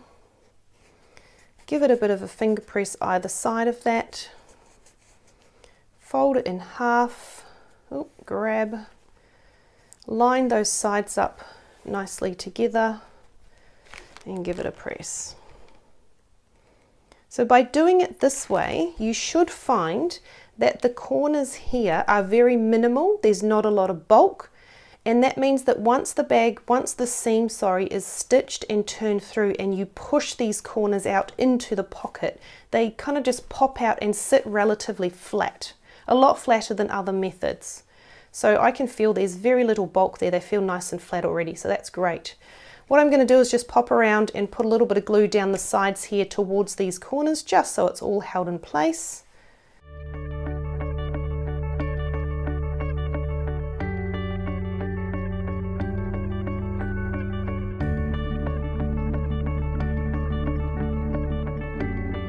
And that is our pocket finished and prepared, ready to turn through at the end. Once the bag is finished, we match up these folded edges, pin and stitch, and we are done. And that's how to create and install this neater hidden edge zipper pocket. It's a simple upgrade that makes a subtle but polished difference to the finished look, and I hope you're excited to try it in your next bag or pouch. Hi bag makers, Lisa here from Andrie Designs. If you've ever been wanting to try a zipper pocket with a stylish overlay, this is the video for you. In this video, I'll show you how to create a clean, professional looking zipper pocket using a non-fraying fabric like cork, vinyl or leather. I'll walk you through how to attach the overlay, cut away the center of the box, install the zipper pocket, and even how to prep the bottom of the pocket if you'll be using it to turn your bag through later on. Let me know in the comments if you've tried an overlay zipper pocket before or if this will be your first time. We'd love to hear how you go. And if you need help cutting out your overlay or want tips on adjusting its size to suit your zipper pocket, stay tuned, that's coming in the next video. For now though, let's go.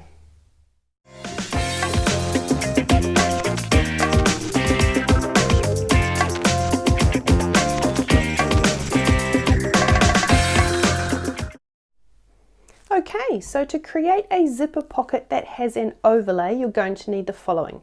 You're going to need the panel that you're attaching the pocket to. In this case, I'm using a lining panel for the bag I'm making. You're going to need your zipper pocket panel, and for this pocket I've cut a rectangle which is 8 inches wide by 13 inches high, and I've interfaced the back of that already, same with my lining panel. You're going to need a zipper that you want to use for your pocket, and you're going to need an overlay. Now I've used this shape here, and there is 3 other shapes as well that you can include, and I will link those in the description below so you can have those to use if you like. However, there's plenty of zipper overlay patterns out there from other designers as well. To start with, what we're going to do is we're going to take some of our tape. I prefer to use tape rather than glue. I just find it less messy and a lot easier to work with. I'm going to take my snips, and all we're going to do first is prepare our zipper pocket overlay. So I'm going to move these out of the way. And on the back of the overlay, so this is just a nice piece of cork that I'm going to be using. What I'm going to do is take my tape and place a line of tape around the outer edge of the overlay all the way around to secure it to my lining panel in just a moment. Because my tape, if I can find the end, here it is 12 millimeters wide, I find that's far too wide for what I need.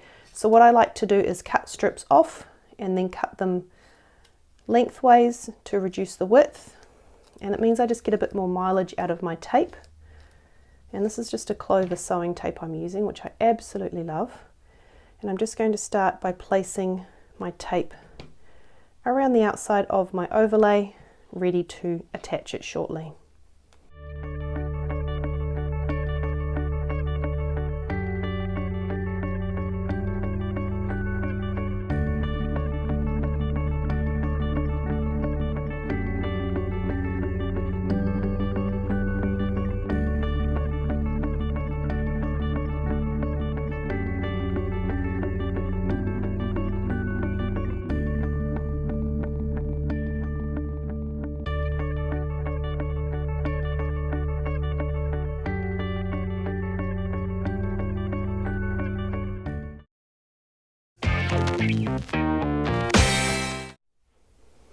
Right, so from here, once we finish taping our overlay, we're going to take, in my case, my lining panel that I'm going to be attaching the zipper pocket to.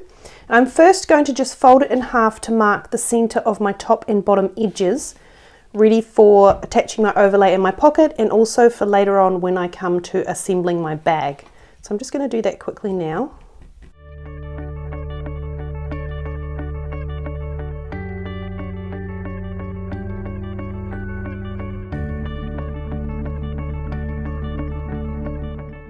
So I'm going to be attaching my overlay 2 inches down from my top raw edge. So what I'm going to do is line up my center mark with a line on my cutting mat. And I'm going to match that at the top and the bottom edge. Then I'm going to take my ruler and I'm going to place that over top, and I'm going to measure 2 inches down on that, and I'm going to line up the lines on my ruler with the lines on my cutting mat so that everything is nice and square. And I can get everything as nice and straight as possible, including my overlay. So I've got my 2-inch drop, I've got the 6 inches, the middle, which is over my center mark, and that's the middle of my ruler. So from here, what we're going to do is take off the backing paper of our tape and get ready to stick our overlay onto our panel.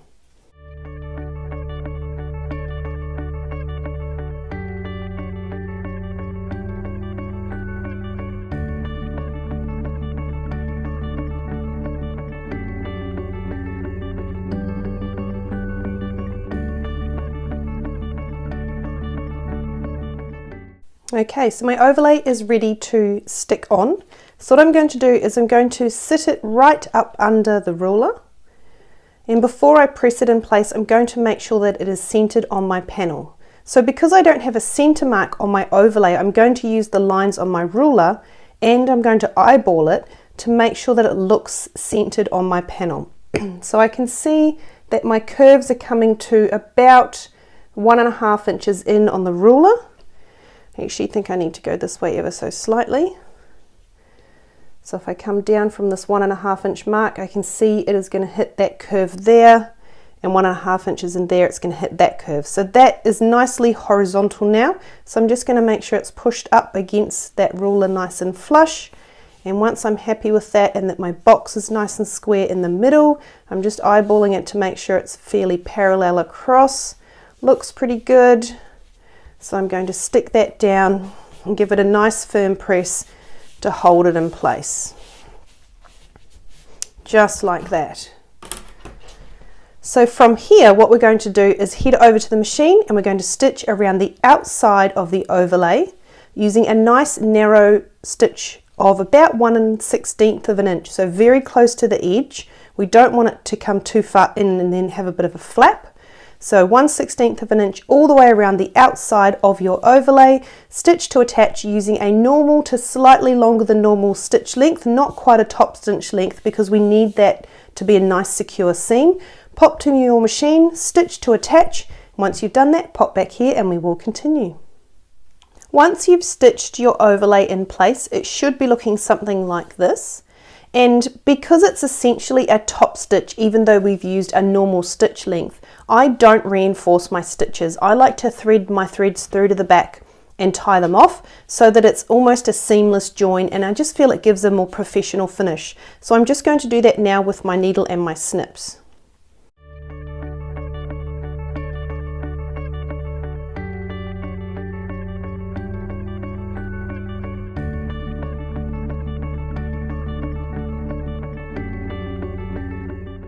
So from here, it's time to cut the box out of our overlay, ready to install the zipper pocket and have the zipper showing in that space. So the easiest way I found to do that is to first just take your rotary and a ruler, and we're just going to cut along the middle from one end of the box to the other, being careful not to cut the cork or leather or whatever fabric you've used. It's just to get a starting point. And then from here, we're going to take snips and cut the fabric back so we can see the overlay, and on this side you will only see the overlay and not the fabric as well. I prefer to only cut it about 1/4 of an inch back. I don't cut the fabric all the way back to my stitching. I like to have a bit of security there in that fabric, and also if you're installing an overlay pocket on the outside of the bag where you've got fleece and foam and you cut all of this back right to your stitching, it then kind of makes your pocket look sunken because you've taken that thickness of the fleece and foam away, and that's not the best look, I feel. So I prefer, again, just to cut it about 1/4 of an inch back, and I just sort of get it started just till I can see the edge of my overlay, and then I kind of just give it a finger press and follow along, have another look, do another few snips, have another look, do another few snips, and I just work my way back and forth, checking as I go around. It's not a perfect edge, obviously, but it's nice and close to the overlay, so you've still got that thickness and that support there for the zipper pocket. So go ahead and do that now.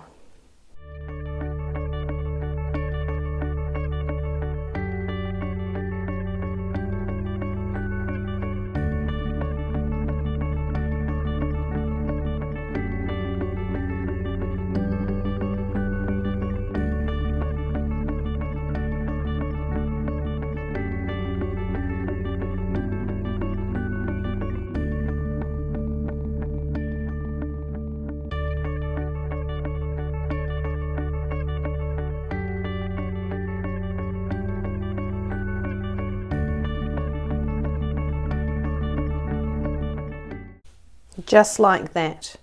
So we have a nice trimmed out box, and on the right side we have a beautiful overlay ready to install our zipper pocket. So we're going to put this panel aside just for now, and we're going to prepare our zipper pocket fabric and attach our zipper to that fabric.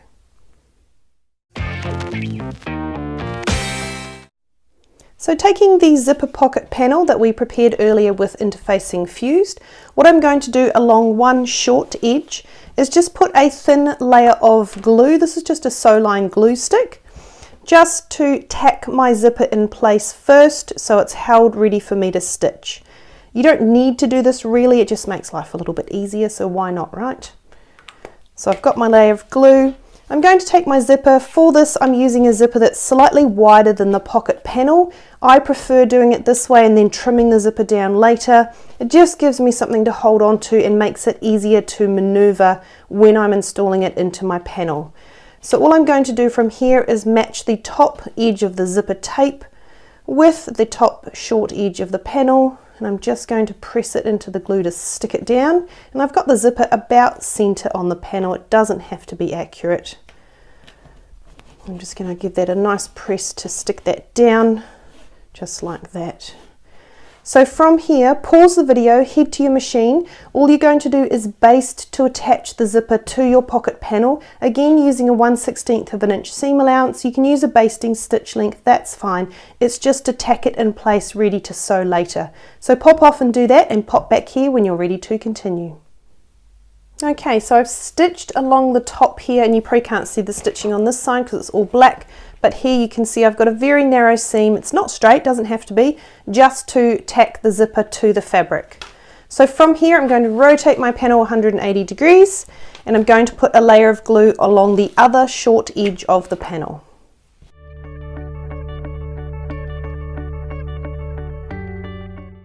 From here what I'm going to do is fold the bottom edge that has the zipper attached up to that second short edge so that the zipper pocket is right sides together as we want it when it's finished.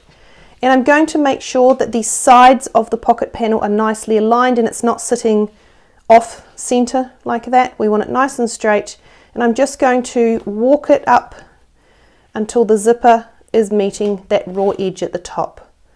That way it'll ensure the zipper sits nice and square on the two sides of the panel, and we don't get a wonky skewed zipper when we go to install it in our pocket overlay on our main panel.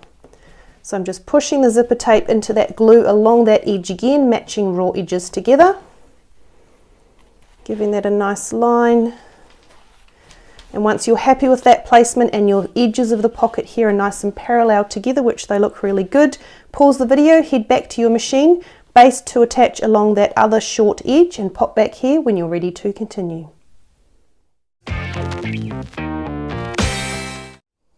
Okay, so now that the second side of the zipper is attached, we essentially have a zipper pocket, somewhat.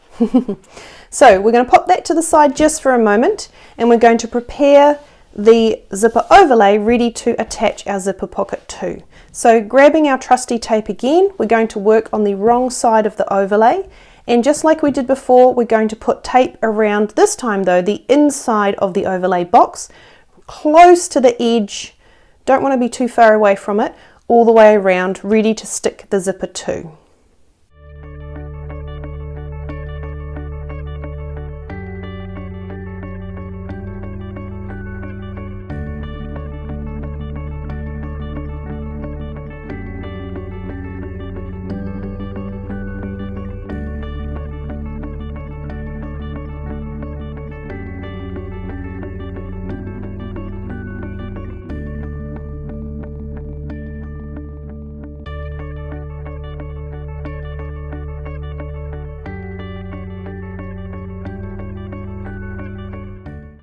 Just like that. So next step obviously is to take the paper off your tape to expose the sticky, ready to attach the zipper pocket.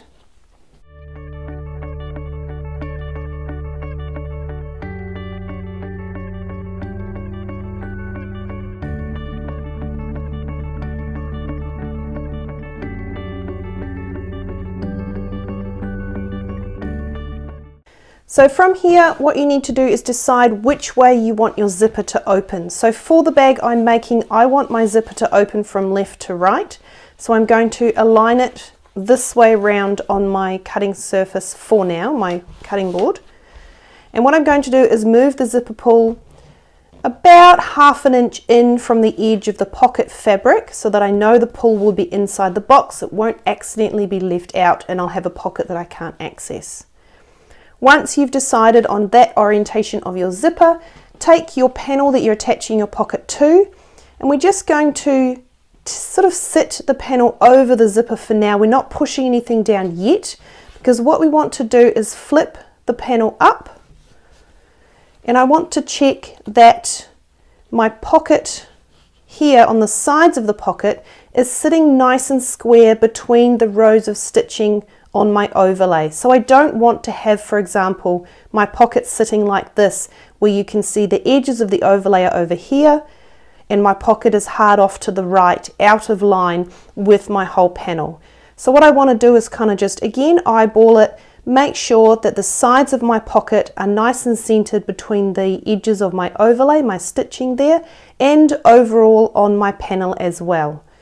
So that looks pretty good. I'm fairly happy with that, I think. And I'm also looking on the inside of my box here on my overlay. I don't know if you'll be able to see that in the video, where it's been cut out. Oops, I think I need to go to the right. About there. That looks pretty good. I'm pretty happy with that, I think. So the overlay cut out part here is about the same distance in on either side of my zipper pocket, and it's about the same distance on my stitching as well. So that's pretty good. I might just go that way a smidge. There we go. So once we've got that orientation, we can keep it in place and flip our panel back down. And here we can be fussy with the orientation of the zipper inside the box. So I'm going to start on the right hand side, and I'm just going to move this up. And all I'm doing is looking at this end here at this point. I'm just going to get that out of the way. This is why I love tape, because you can position and reposition it many times over to get a nice fussy finish. And now that that end is stuck down, I can pull all of this off carefully, and I can work my way along, making sure that the zipper teeth are nice and horizontal in my box. I actually think that needs to be moved. I'm going to unstick that carefully and move it down ever so slightly. That's better. Yeah, I think that looks much nicer. All right, so I'm just going from right to left, and I'm just making sure that the teeth are nice and horizontal in the box of my overlay.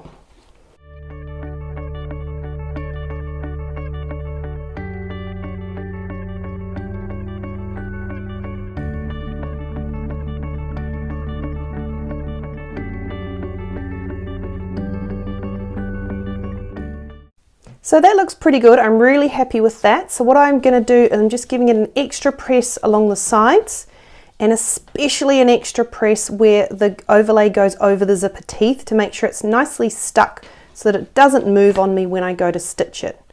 So what I'm going to do from here is I'm going to turn the pocket panel over, or the whole panel over, sorry, and I'm going to fold the pocket up. Oops, it's a little bit stuck there.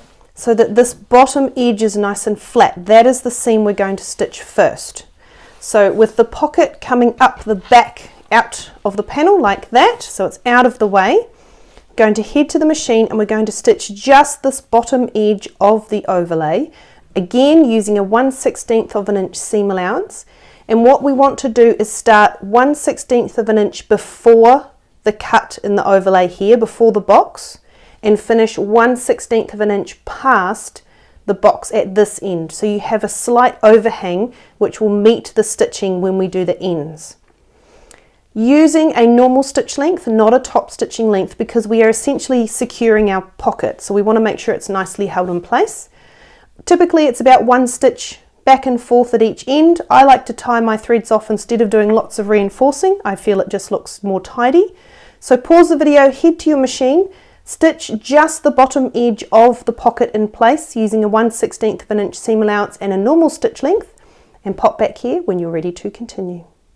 Okay, so once you've stitched the bottom edge only of your zipper pocket to your overlay, it should look something like this. And as I said before, I just do 1 stitch back and forth to reinforce. I don't do lots because it just makes it look less tidy. So I'm just going to quickly duck my threads through the back and tie them off. And you can see here on the back we've got a nice straight seam of stitching well onto the zipper, nicely secured for that zipper pocket. So I'm just going to secure my threads and then we will continue. So now that those are secure, what we need to do is stitch the sides and the top edge of the pocket in place. So to do that, we're going to flip the panel over and fold our zipper pocket down. What you want to do is reach inside the sides of the zipper pocket and finger press that bottom seam that we've just sewn down so it's nice and flat and pulled away from the zipper, essentially as if you were rolling out the seam using your iron. So I'm just reaching into the sides, pulling that pocket down away from the zipper and giving it a nice finger press to make it nice and flat. Then we can fold the rest of the pocket panel down, and this is where it's going to sit now to finish.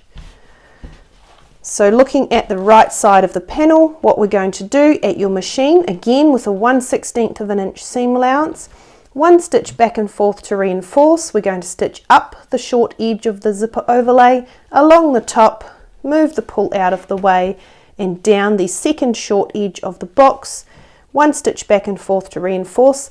Pop back here when you're ready to continue. So again, now that we've stitched the final sides of our pocket, I'm just going to thread the tails of the threads through to the wrong side to secure. And on the back, this is what it should be looking like. So we've done our final row of stitching here to attach our pocket.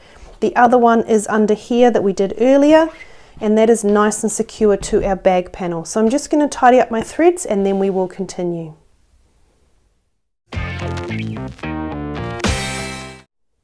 Okay, so threads are all tidy. We are good to finish off our pocket. So the first thing we want to do is looking at the right side of our panel. We're just going to fold one side out of the way and just unstick the end ever so slightly. Just move that back a bit, and we're just going to put a couple of pins down the side of the pocket to hold it together so that we can stitch it. Just like this. So from here, all we're going to do is you're going to pop to your machine, you're going to stitch the entire side of the pocket using a 1/4 inch seam allowance, all the way from the top over the zipper, all the way down to the bottom, reinforcing the last 1/2 inch, so a good length of reinforcement there, particularly if you're using this pocket to turn your bag through like I'm going to be. And once you've done that, pop back here and we will continue. So here you can see we've stitched the side of the pocket using a 1/4 inch seam allowance. Doesn't matter if it's not perfect, nobody is going to see it because it's inside the pocket. From here we can just take our rotary cutter and trim off the end of the zipper so it is in line with the pocket. be careful not to cut the panel that you've attached the pocket to. Just going to tidy that down like that. And then from here, that side is all done, so we can stick that back down, and we're going to pop over to this side, again folding it back, pin and stitch using a 1/4 inch seam allowance, trim your zipper tails off so it's nice and level with the edge of the pocket, and then pop back here and we will continue. So essentially your zipper pocket is finished. This is what it will look like on the front. Beautiful stitching around the overlay to secure the pocket in place around the zipper. And on the back we have a nicely attached zipper pocket panel. Stitched down the sides, the pocket is secure, nothing is going to fall out of it. If we open up our pocket, you will see there is no raw edges of the zipper tape. They are nicely hidden. It is a beautiful professional finish. Everything is nice and secure. If you are not using this zipper pocket to turn your bag through, you are done here. You don't need to do any more. If you are using this zipper pocket to turn your bag through, like I'm going to be, then we have one more step to do, and that is to prepare the bottom edge.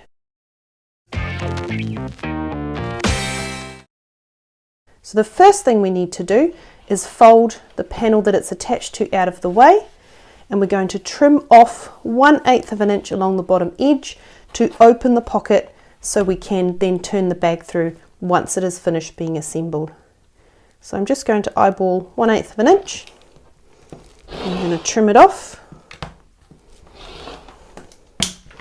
which will now open my pocket and give me that turning space. So the last thing I like to do to prepare my pocket for turning my bag through at the end is actually to fold and stick this bottom raw edge in place, so that once I've turned my bag, I just have to match up my folded edges, pin and stitch to close, and I'm done. It's a lot easier to prepare this seam on a nice flat panel like this, rather than once the panel's attached to the bag and you're dealing with bulk and hardware and all sorts of other things in the way. So first of all, what we're going to do is we're just going to trim the sides of our seam allowance. So using about a 45 degree, I'm just going to work from right next to that stitching up and out, just to reduce the bulk ever so slightly. Going to do that on the other side as well.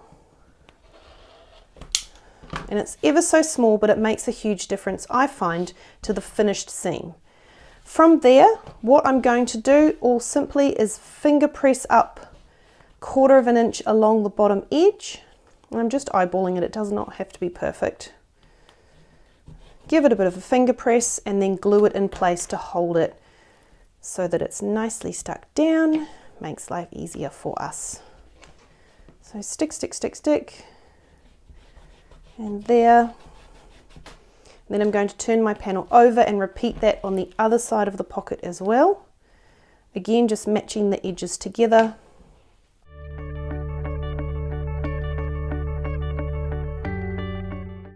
And at each end of the pocket, what I'm going to do is I'm going to finger press that side seam allowance to one side. So for me, I'm left-handed, I just naturally push it to the right. If you're right-handed, you might find you naturally push it to the left. It does not matter. So I've finger pressed the side seam to one side, and then I'm going to fold the top edge over 1/4 inch, glue it down, and have it nicely stuck. You just want to keep rolling towards me. Nicely stuck, ready for when I come to stitch this at the very end of my bag. And that's nice and flat in there, I can feel it. At the other end of the pocket, I'm going to push the seam allowance again to the same direction. So for me, I'm going to push it to the right, and I'm going to glue 1/4 inch down.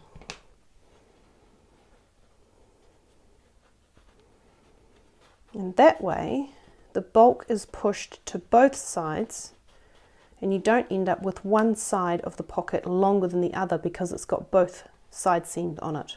So once that's turned through, that will sit nice and flat, and we'll have a nice slim seam in the bottom of the pocket to close at the end. So from here, all I would do is pop over to my ironing station, give it a nice press all the way around to set the glue, and then it will be locked in, ready to go for when my bag is assembled and I turn it right side out. So I've pressed the bottom edge of my pocket. My seams are now nicely stuck down with the glue. It's going to hold in place when I'm finishing off my bag. So that is a zipper pocket with an overlay. Bonus of how to turn it through if your pocket is a turn through pocket. And that's how you create a gorgeous zipper pocket using a non-fraying overlay. It's such a neat, versatile technique that works beautifully with cork vinyl and leather and really adds that next level finish to your project. Hi bag makers, Lisa here from Andrie Designs. I just thought I'd pop a quick tutorial together to show you how I like to create recessed zipper panels. I know a first time creating something like this can be a little bit daunting. There's several pieces. What goes where? How do you finish off the open end of the zipper? What happens to the closed end of the zipper? And it can be a little bit confusing and almost a bit daunting the first few times that you make a recessed zipper panel. So I thought I'd put a tutorial together to show you how I like to do it, give you lots of information and lots of tips and tricks to really make sure the zipper is sitting where it should and it's held in place prior to stitching, and then also how to top stitch and get a really nice finish on that zipper panel, ready for you to then install it into the bag that you're making. So for this sample, I have been working on a Shades of Yesterday tote bag, and I'll pop a link to that pattern in the description below. But for now, let's get started.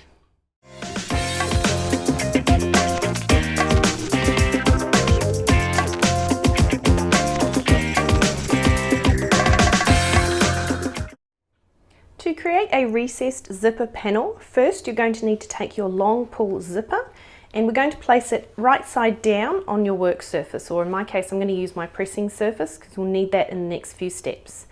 Working from the open end of the zipper, we're going to measure along 3/4 of an inch, and we're just going to place a mark either side on the zipper tape. So I'm just going to move my zipper down. I'm using tape that I've cut off a continuous zipper tape, so I don't have teeth at the end. But if you do, just make sure your zipper is fully closed, just makes it easier to measure. And then I'm just going to measure 3/4 in from the raw edges and just make a little mark on either side of my zipper tape. Just like that. It doesn't have to be a big mark. And I'm just going to actually hold the ends together as best I can and just eyeball. Yep, they look pretty square, so I'm really happy with how they're sitting. So from here we're going to open our zipper up a good couple of inches, and we're going to finish off these raw ends, or these open ends of the zipper tape. So first, having your zipper right side up, fold one side of the zipper towards you and just give it a little squeeze or a pinch at that 3/4 mark that we made earlier. So you're essentially folding the end of one half or one side of the zipper towards you 3/4 of an inch. Once you've folded it at that 3/4 mark, we're going to keep that fold in place, and we're just going to fold the remaining edge or the rest of that zipper tape out, so that it's now essentially turning on a 90-degree angle, and you've got a fold in the corner which is 45 degrees. Once you're happy with your fold, and if need be you can let it go, fold it towards you and redo it until you're really happy with the preciseness of your turn. And again, you should have 90 degrees on the teeth, and there should be a nice 45 degrees on the fold in the corner. And if you hold it and look at the back, the fold of the zipper tape should be sitting right up under the edge of the teeth that's going out to the side. Just give it a good finger press, and if you need to, you can glue it or tape it in place. However, I find actually that just making a few hand stitches holds it better. For some reason the glue and tape, it doesn't hold it long enough for my liking, so I just make a few hand stitches, and I just use thread that's the same color as the zipper so that you can't see it in the off chance that some of the stitches show once the fabric pieces of the recessed zipper panel are installed. So I'm just making a couple of stitches along those folds, and if need be you can always pull that zipper tape down again to really try and make sure that the teeth are making a nice 90-degree turn, and then just stitch them down.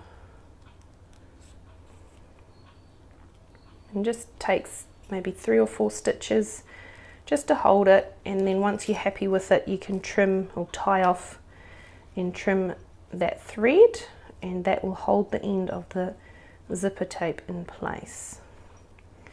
So that's one side done. So I'm just going to quickly do the second side. So again, we're going to, first I'm going to actually load my needle up. So I won't be able to do that when I'm holding the zipper tape. Just like that. And then I'm going to fold, looking at the right side of the zipper tape. I'm going to fold it forward, pinch or squeeze at that 3/4 mark, fold the teeth out and check I've got a nice 90° and a nice 45 with that fold, and I'm going to stitch it in place.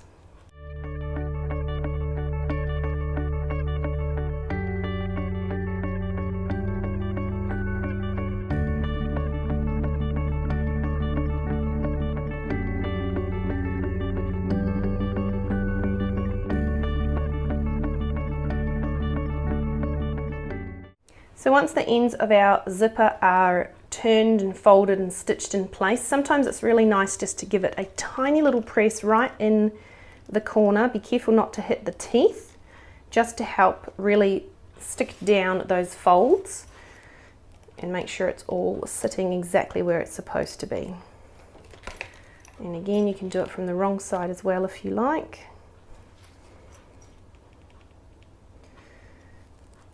Just like that. So from here, we're just going to pop our long pull zipper to the side for now, and we're going to work on the fabric panels that are going to create that zipper panel. So taking first your two outer panels, so the outer panels for a recessed zipper panel are the ones that are going to be on top. You're going to see them when the bag is open and closed, and they're the ones with the interfacing.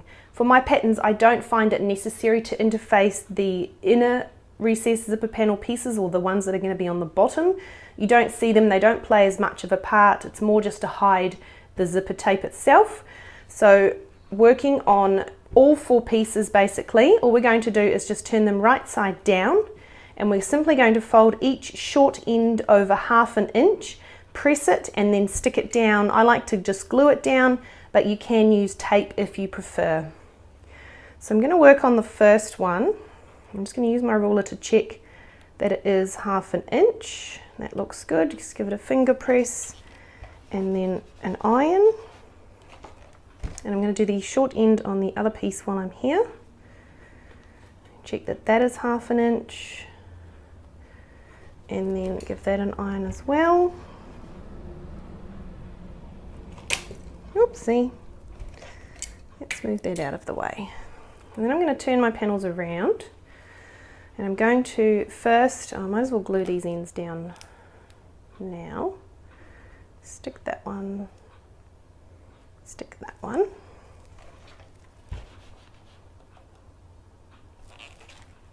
So from here on this first panel, I'm going to fold the end over 1/2 inch, just like we did at the other ends, and I'm going to check, I'm going to press.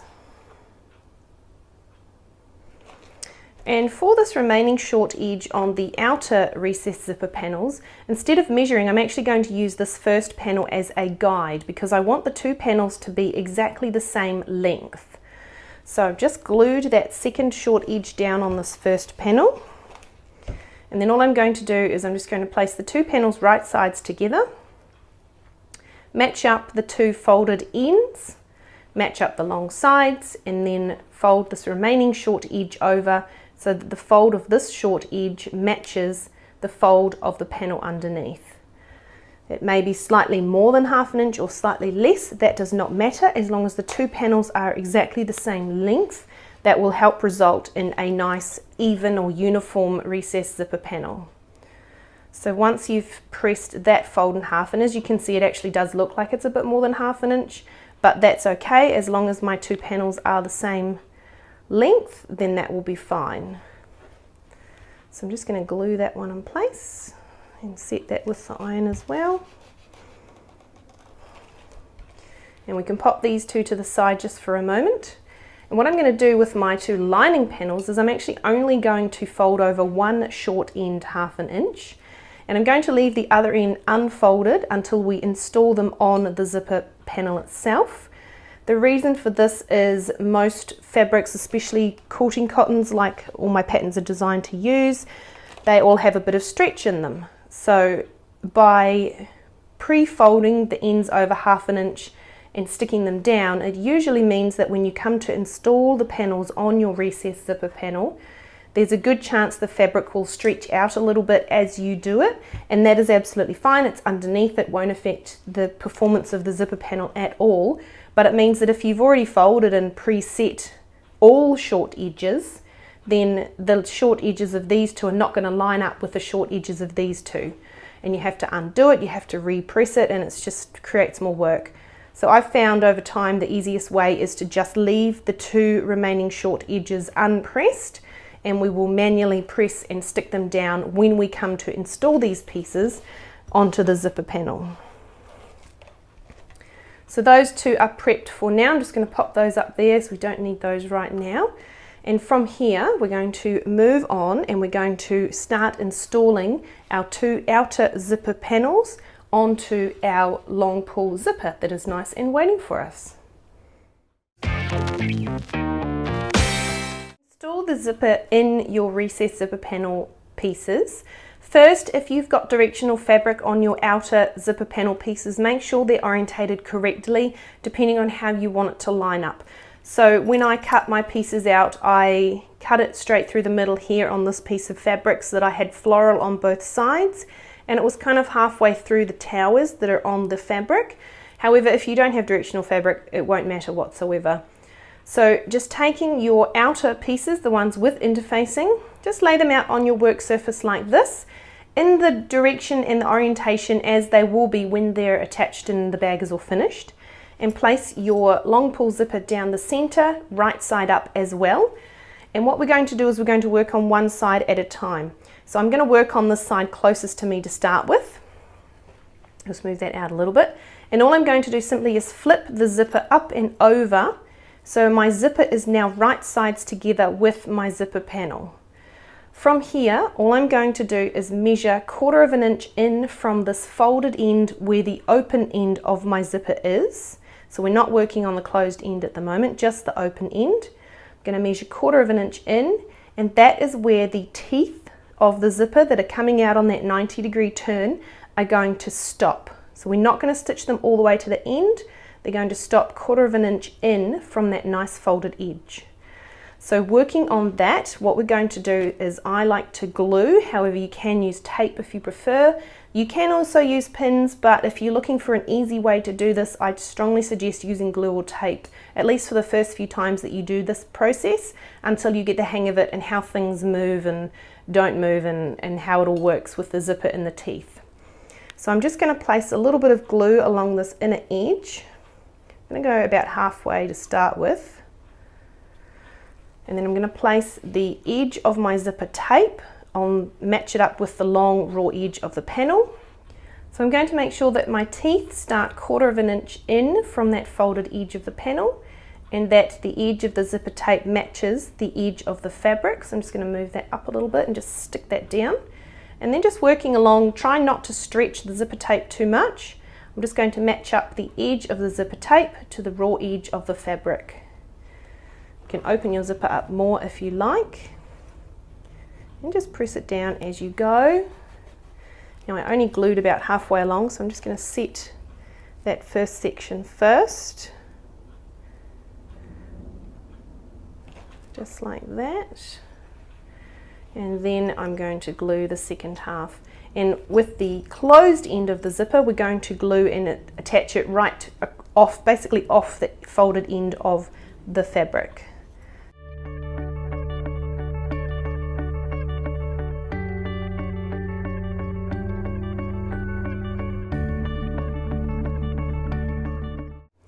So from here, if you have used pins, you may like to pop to the machine and just baste the seam in place using a 1/8 of an inch seam allowance and the longest stitch length on your machine, which is normally about 5 millimeters. However, if like me you've used glue or you've used a tape, then this seam is enough for now, it should hold. So what we're going to do is then install a corresponding lining panel, which is a panel that has no interfacing on the back, and then we will stitch it together. So taking one of your lining panels, we're going to work from one end to the other. Now it doesn't matter which direction you go. I'm left-handed, so I find it easiest to work from right to left. However, being right-handed, if you are, you may prefer to work from left to right. So first we're going to install or start at the folded end of the lining panel. We're going to place this lining panel right sides together with our outer panel and our zipper. It will be wrong sides on the zipper tape though, so don't worry about that, as long as the two fabrics are right sides together. And starting at the folded end of your lining panel, we're literally just going to match it up with the folded end of the outer panel, and we're going to glue it in place, matching long raw edges. So I'm just going to pop a little bit of glue on the corner here, because remember we're going to stitch this with a 1/4 inch seam allowance, so we don't want to come too far out with our glue, or otherwise we'll have to wash it away later. And I'm just going to get that end stuck down, just like that. So I've got my two folded ends nicely buttered up together, and my raw edges in this direction are nicely together as well. From here, all we're going to do, just like when we put the zipper in place, is just work along the edge, gluing, matching raw edges, and sticking our lining panel down in place. So just a little bit of glue. I like to just work on one section at a time. And just make sure those raw edges meet nicely along with the zipper tape, and just stick it down.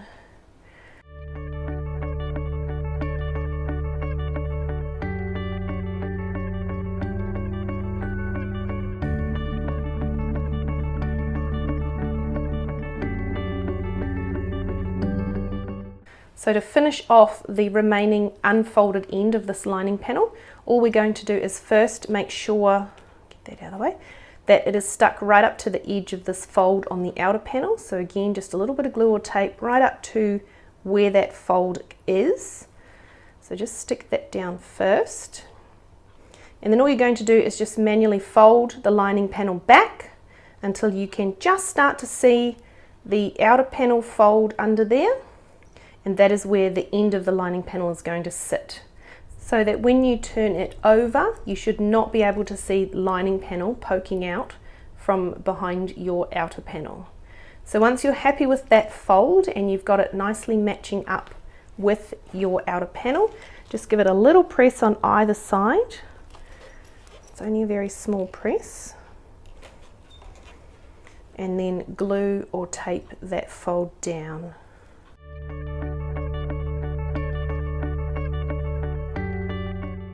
So that is the first half of the recessed zipper panel completed. It's nicely stuck together. So from here, what we're going to do, you're going to come with me, we're going to head to the machine, and we're going to stitch along this seam to join all these layers together using a 1/4 inch seam allowance and a normal stitch length of about 2 to 2.5 millimeters. So let's head over and do that now. So to attach these layers at the machine, you're going to need your zipper foot installed on your machine.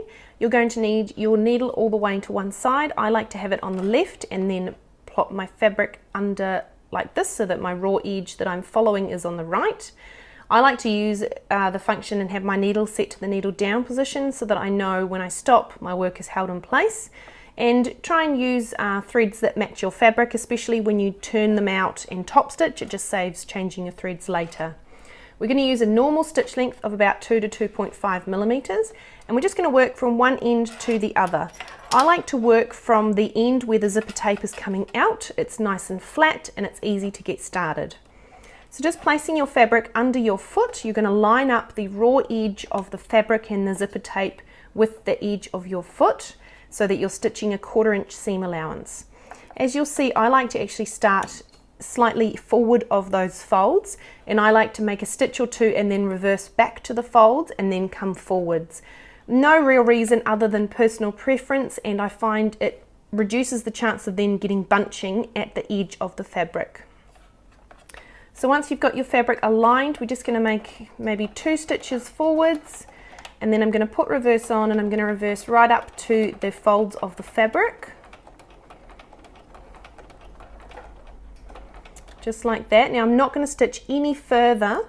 Actually, that's gone too far for my liking.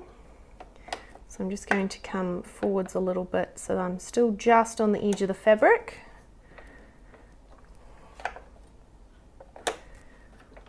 just like that. And we're not going to stitch any further or onto the zipper tape because you don't want those stitches to be visible. Once you're as far back as you can, take reverse off, and we're going to stitch forwards, maintaining that 1/4 inch seam allowance all the way to the other end of the panels.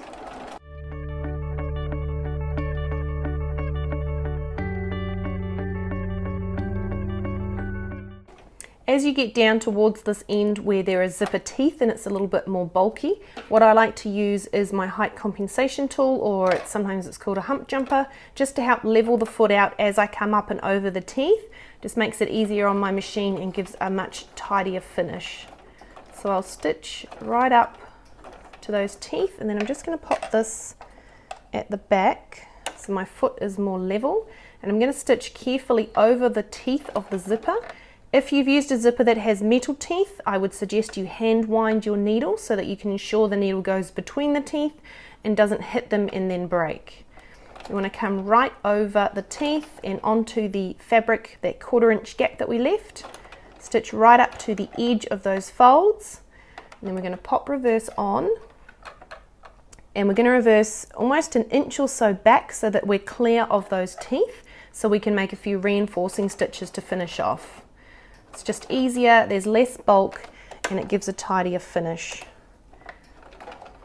So just working nice and slowly back over those teeth so that your foot on your machine is clear of them. So I'm just going to go back a couple more stitches, and once you're nice and clear of that bulk and it's flat again, you can take reverse off and just make a few stitches to reinforce, and then you can finish off. So that is the first side of the recessed zipper panel stitched in place. So come with me, we'll pop back to our work surface and we'll continue with the next step. So now that that first side of our zipper is enclosed between its outer and lining panels, before we press them away from the zipper tape, we're just going to trim off any excess zipper tape that's poking out at the open end. So just using scissors or a rotary cutter, just snip that off as best you can. It just tidies things up a little bit. There we go. And then from here we're going to press these panels away from our zipper. So being careful of your zipper, and obviously you don't want to melt your teeth at this point, but I just like to start with the lining of the zipper panel and then just press it out and away and just give it a little press to help encourage it to go where it's being told to go. And especially at the open end over the teeth where it's a little bit thicker. And once the lining is nicely pressed down, then I will turn the zipper over and press the outer out and away as well.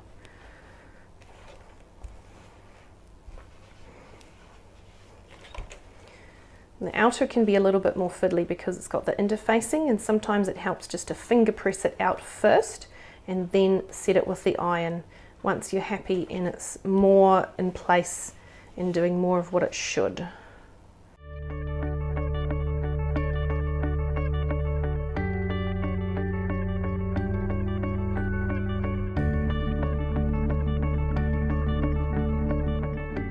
So once you're happy with your two panels, they should be wrong sides together now, and don't worry if, like you can see on mine, there's a little bit of the lining poking out from beyond the outer.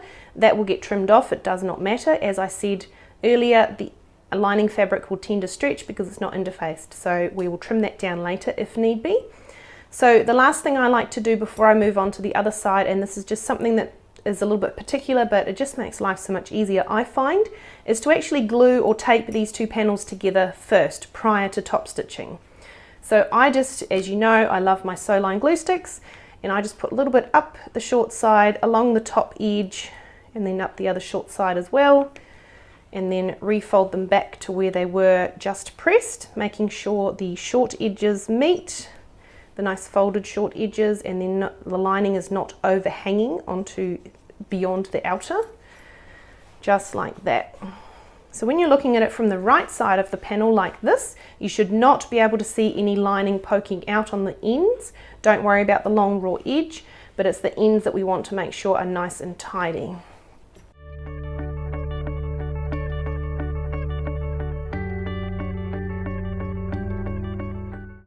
And that is the first side almost complete. We will top stitch once the other side is in place as well. So from here, if need be, you can close your zipper up partially just to help with orientation. And then, like we did when we first prepped this first side, lay your pieces out where they're going to go on your work surface. So I've got my zipper right side up, I've got the side that we've just created, and then I'm going to take my remaining outer piece, which is the one with interfacing. I'm going to place that right side up on my work surface, and then just like we did for the other side, I'm going to flip my zipper up and over, and this edge of the zipper tape is what I'm going to line up with this edge of the zipper panel. Because I find it easier to work looking in the other direction, I'm just going to grab all the pieces and rotate them.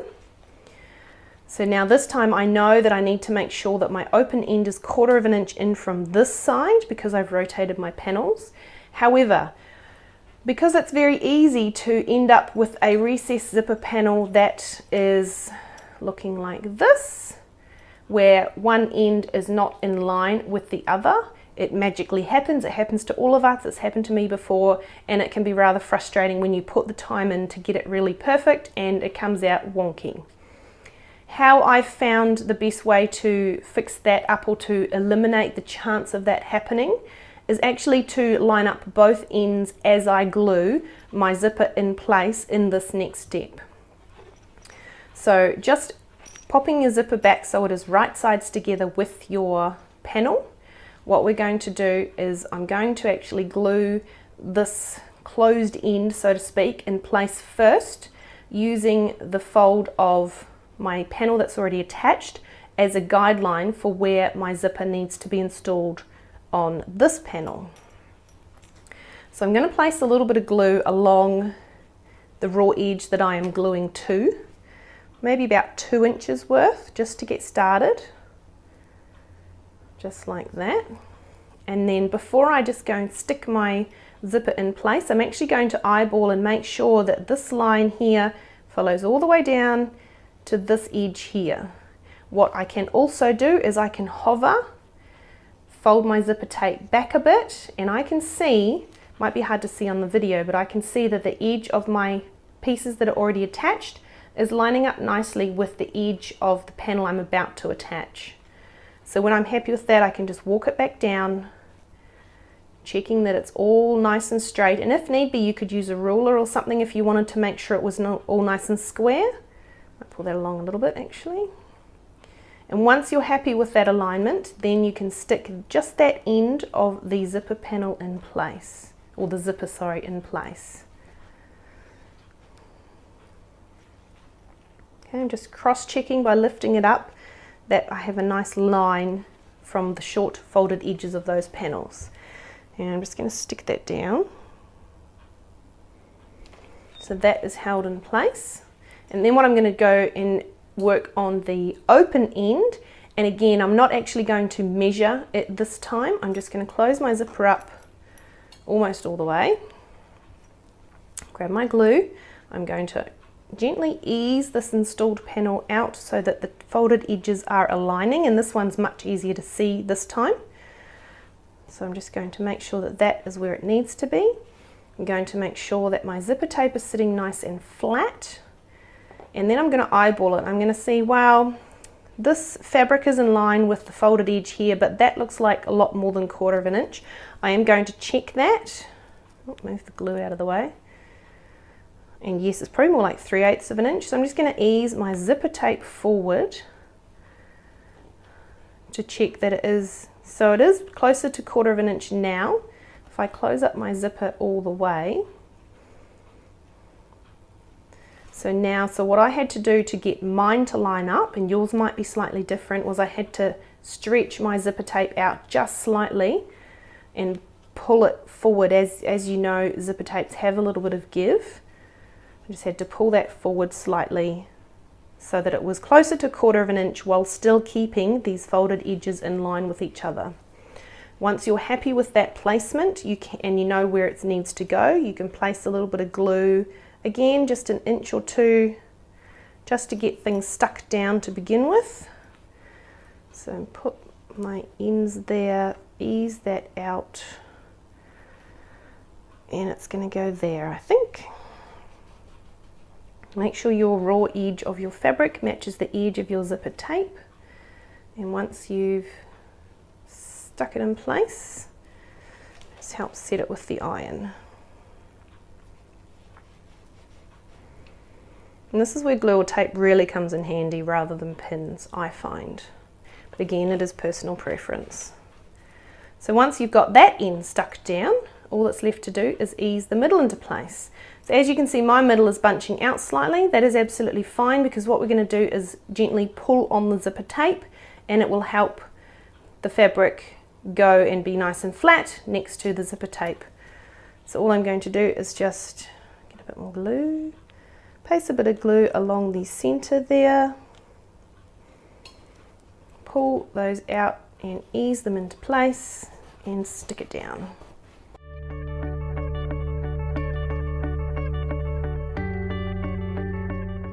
So that is the first piece of that second side popped in place. It's looking really good, and I'm just looking, I turn it over and I'm just looking to make sure that these ends are still lined up, which they are.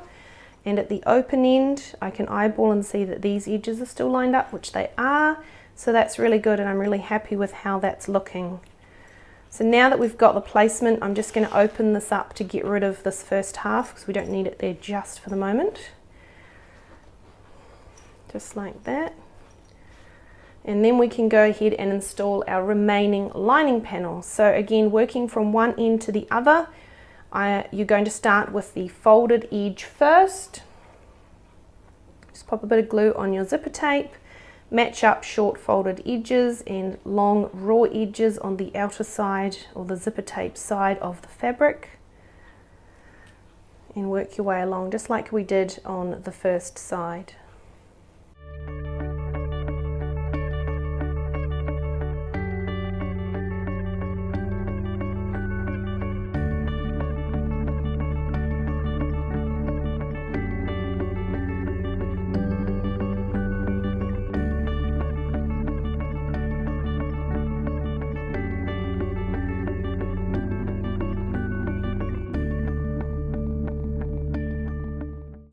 And that's those two panels glued in place.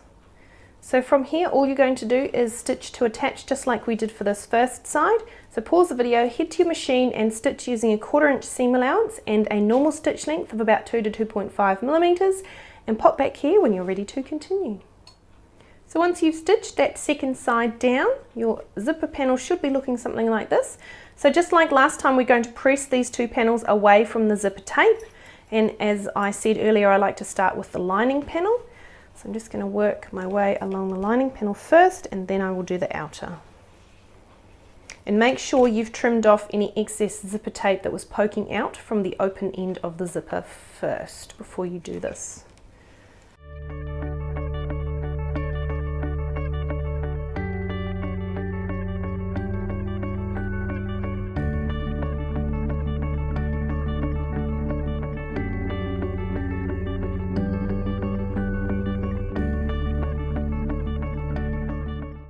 And that's looking really good. So from here, we're just going to glue these two panels together, and then we will be ready to top stitch.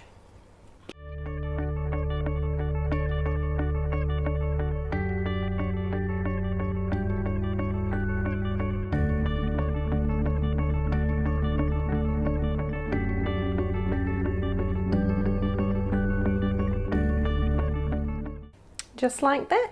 So from here, come with me, we're going to head over to the machine and we're going to top stitch around these two sides to finish them off, and then there will be just a little bit left to go and you will have a beautiful recessed zipper panel. So to top stitch your panels in place, you're going to need a normal foot on your machine. I like to use my walking foot. I find it easier to gauge the seam allowance and get my stitching nice and straight using my walking foot as opposed to my zipper foot. However, it is personal preference, and try with both and see which one you prefer basically. You're going to need your stitch length set to a top stitching length of about 3 to 3.5 millimeters. Make sure you have thread that matches your fabric and that your needle is set to the needle down position. What we're going to do is I'm going to start on the short edge of this panel here, and I'm going to stitch up that short edge and then along essentially the top or the inner edge of that panel. So I'm just going to place it under my foot. We're going to stitch with a 1/8 of an inch seam allowance, and because where I'm starting is essentially going to be hidden in the seam that this panel gets joined to, I'm just going to make one stitch back and forth to reinforce. Doesn't need too much at this point. So we're going to stitch up to this first corner using a 1/8 of an inch seam allowance. And when I get to that corner, I'm going to check that I am nice and square in that corner, and that looks really good. I might actually come just a smidge further, so I'm just going to manually hand wind a teeny tiny stitch. That's better, there we go. And once you're in that corner, you rotate 90 degrees, and we're going to stitch down this first long side of the zipper panel, working nice and slow and steady. And because of the bulk of the fabric, you should find that the teeth on the zipper shouldn't interfere with your foot. If they do for some reason, you may need to then use your zipper foot, but for me, my foot seems to glide along fine right over top of the teeth. So that's why I prefer to use this foot, it's just easier for me.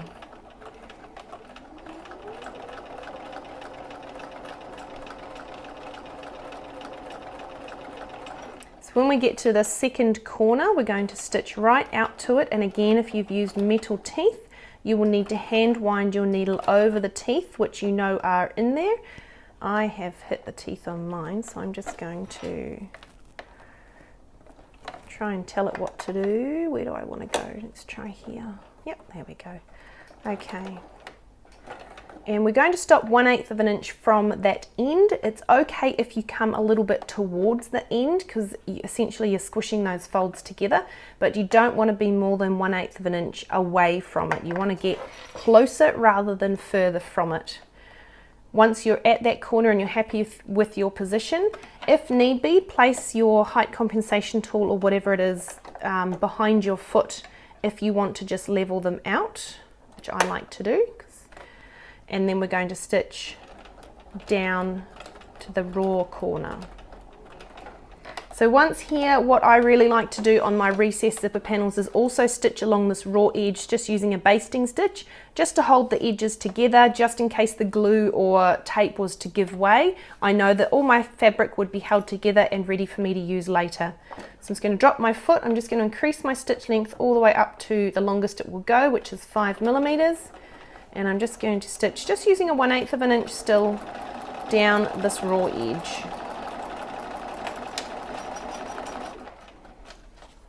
And then just make a couple of stitches forwards and back to finish off. And that is the first side of the recessed zipper panel. Move these threads, top stitched in place, and it looks beautiful. So from here, pause the video, repeat that process to top stitch your second recessed zipper panel down, and then pop back to your work surface and we will continue.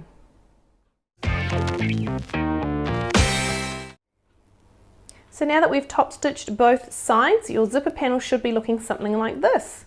So if need be, just give both sides of the panel a nice little press just to help set the stitches. Doesn't have to be much.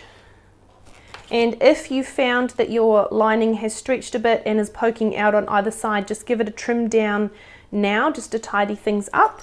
So my lining is poking out a little bit here, so I'm just going to give that a little bit of a trim down.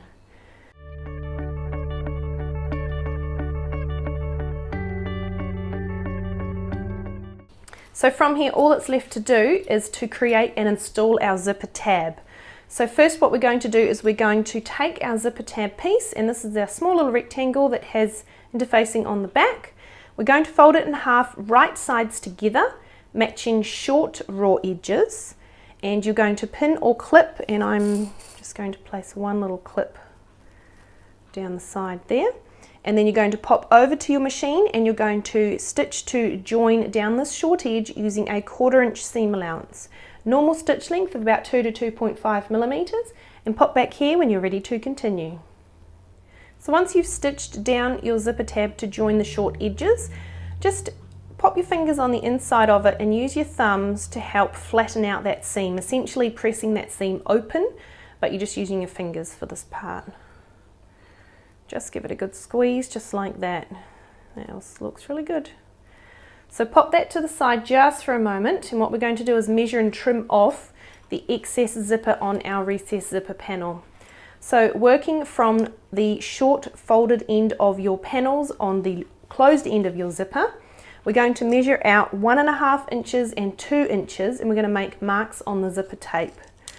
So I'm going to start with 1.5, and I'm just going to place my ruler right at the edges of those folds, and then I'm going to mark on my zipper tape where that comes to. Just like that, and then I'm going to repeat that for 2 inches as well. Trying to make it all nice and square with each other. Oops.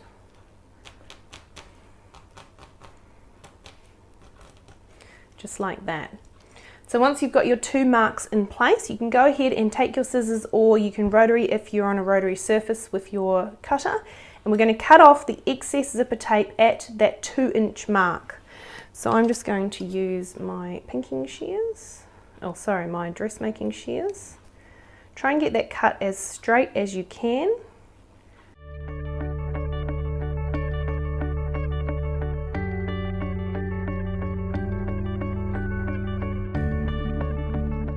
So from here we can install our zipper tab. So what I find easiest and what we're going to do is essentially the zipper tab is going to sit like this with the seam down the center, but it will obviously be right side out when it's finished. So to position it, we're going to essentially thread the tab onto the end of the zipper. Make sure that the seam you've used on your zipper tab is down so that it is essentially towards the wrong side of your zipper, or your zipper panel, sorry. And we're just going to pop the zipper into the tab, and then you'll need to bunch up your tab, because what we want to do is make sure that this outer raw edge of the zipper tab comes up to the 1.5 inch marks that we've made just before. So you'll have a little bit of bunching, that's only temporary, don't worry. And then just make sure on the wrong side of the zipper panel that your seam on the zipper tab is down the center as much as you can with the teeth of the zipper.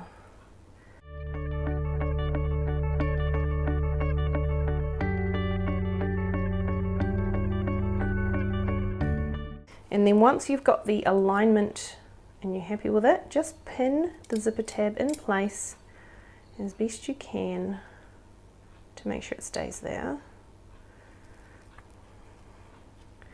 So that's nice and square, and my seam is down the center where the teeth are. So that's really good. So once you've got your zipper tab in place, pause the video, you're going to head over to your machine and you're going to stitch to attach using a 1/2 inch seam allowance. Now that 1/2 inch seam allowance is measured in from the raw edge of the zipper tab. If you want to look at it a different way, you're stitching 1 inch in from the edge of the zipper tape itself. Either or, you're going to get the same result. I like to use the fabric as my guide. So you're going to stitch 2 to 3 times across here, especially over the teeth, to make sure there's a really good join. And you're going to use the 1/2 inch allowance from the edge of your fabric on your zipper tab. Make sure that's stitched really well. Use a normal stitch length of about 2 to 2.5 millimeters and pop back here when you're ready to continue. So once your zipper tab is stitched in place, it should be looking something like this. And if need be, you can trim the end of your zipper tape if you have any loose threads, and even consider using a lighter to seal the ends, or some fray check or something, just to stop it fraying out while we complete this last step of the zipper tab. So from here, all we need to do is just pull the zipper tab off the end of the zipper, nice and carefully. And just make sure that everything is sitting nice and square. So you want to make sure that across here on both sides is nice and flat. It's pulled out nice and level. And when you're happy with that, just give it a bit of a press to help set that new little seam that we've just made.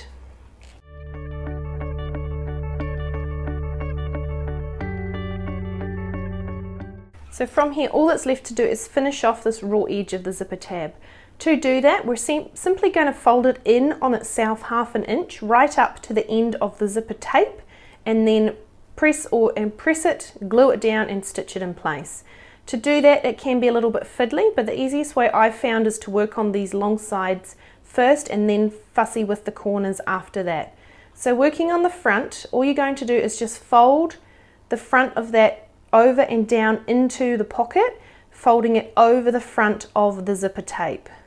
And just give it a bit of a finger press on either side of that zipper tape where you can feel the teeth, and then you've got the tape. Once you've got that folded, turn your zipper panel over and repeat that for the back, again trying to keep the seam allowance nice and flat, and this time the fold is going to go behind the zipper tape, essentially so it is right sides together with the fold we just made. So just tucking that in and just give it a bit of a half squeeze. We kind of want to set it but not completely, so we may need to change it shortly. So once you've got those two bits tucked in, we're going to work on the sides. So just squeezing your zipper tab sides together to kind of open it out a little bit. You can pull them out and then very carefully just work in on that side to help create a nice tidy fold.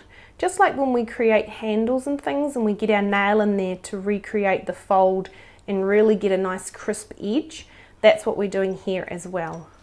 So you can see how this side I haven't done and it wants to bunch up. This side I have put my nail in and my finger and it's sitting nice and flat. So we're going to repeat that for this side as well. Pull them apart and feel the fabric and make sure it sits and folds nice and square. Retuck the front if need be. Mine just tried to creep out a little bit. And what you're aiming for here is to have a nice square of fabric. So if that means that you need to pull a little bit out or tuck a little bit more in here or there to get that square finish, that's absolutely fine. As long as once you are happy with it and you give it a press with the iron, it is as square as you can get it. It can be fiddly and it does take a bit of practice, but if you persist, usually you result in a nice tidy zipper tab. And it's the small things that count in a bag, right? The little details.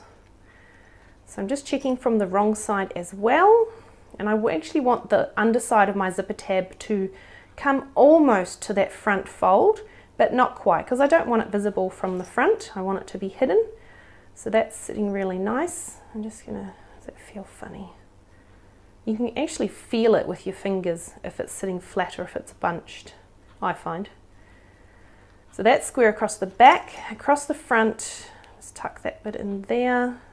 That's pretty good as well. I'm quite happy with that.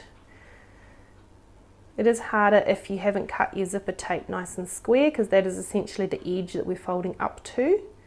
But I think overall that's pretty good. So I'm going to give that a little bit of a press. Just tuck that bit back in, just to help set those folds.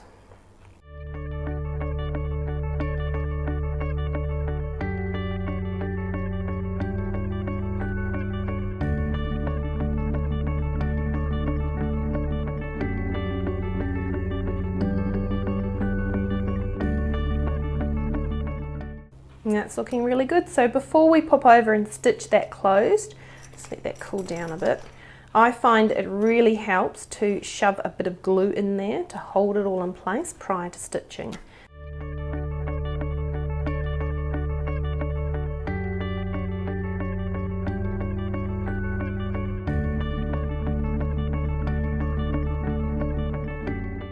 So that is our zipper tab all folded and pressed in place, and as you can see on the wrong side of the zipper tab, the top side or the right side is poking out just slightly. That is exactly what I like. It means that from the right side you can't see the back and it's nice and tidy.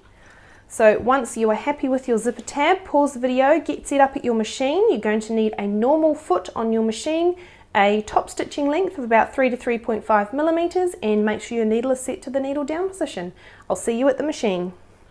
So to stitch around the edges of our zipper tab, we're going to use a 1/8 of an inch seam allowance, And what I find easiest, because typically your foot is going to want to jump off the edge of the teeth as you're coming down these sides. So I find it easiest to actually have my needle all the way to the left hand side, and then I use the center of my foot. I have a mark on the center, and that goes along the edge of the fabric. Just reduces the chance of the teeth actually wanting to jump off, and of the foot wanting to jump off the teeth. And I also use my height compensation tool to help level out the foot so it behaves as it's supposed to. So I'm going to start in this top back corner, and we're going to stitch across this folded edge first. So just placing your fabric right in the corner. We're not going to do any reversing or reinforcing. We're going to tie off our threads with a simple little reef knot and use a needle to tuck them in. And that just gives a really tidy and invisible finish to the joining of the threads. So when you're lined up and in place, just move that out of the way for now. Grab the tails of your threads, and we're simply going to stitch across this top folded edge using a 1/8 of an inch seam allowance.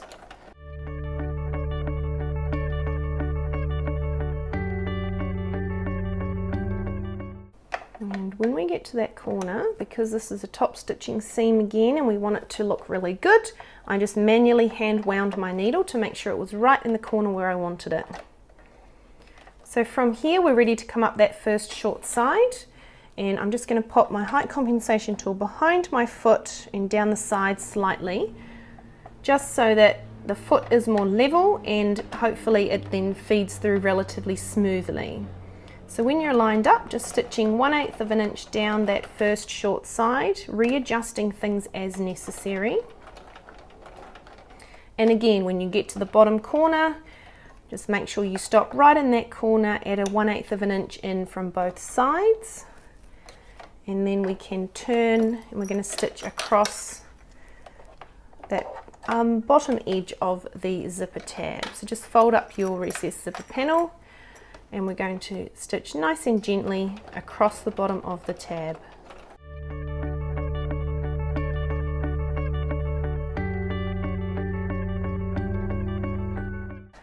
And then turn and get ready to come up that final side of the zipper tab,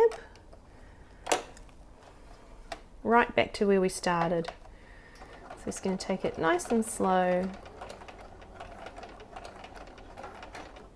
And again, we want to make sure our last stitch goes down right down where our first stitch was, so that they join up seamlessly and you can't tell that that's where the stitching started from. So once you've made that stitch, you can take out your zipper tab, and that looks beautiful. Just check on the back you've caught that bottom side of the fabric on the fold, and it looks great. So from here, we're just going to pop back to our work surface, and we're going to finish off our zipper tab, and our recessed zipper panel will be complete. So to secure the threads from our top stitching, all we're going to do is simply take the threads on the top, grab your needle and just pass them through to the wrong side of the zipper tab, right through that stitch you made at the beginning and end, that single stitch, just like that, and then flip your panel over. Just like to tidy the ends of mine up, and then we're going to just tie a simple little reef knot.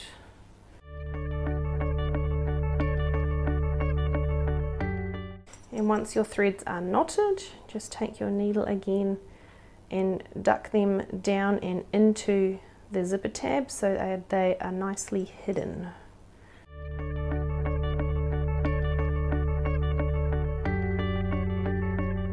And then trim off the excess threads.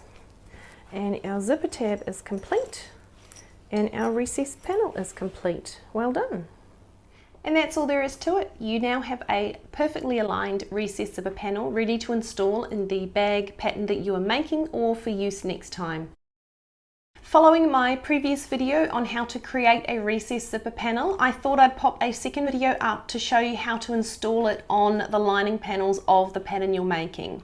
So in this video, I've been working through the Shades of Yesterday tote bag, and the process for this recessed zipper panel is very similar to the other patterns of mine that have recessed zipper panels in them. And I'm going to step you through in quite a bit of detail how to attach the panel to the lining top and lining bottom panels and how to get a really good finish of joining the seams, trimming them, and then also top stitching. So we're going to work through each part of the process step by step. So without further ado, let's get started.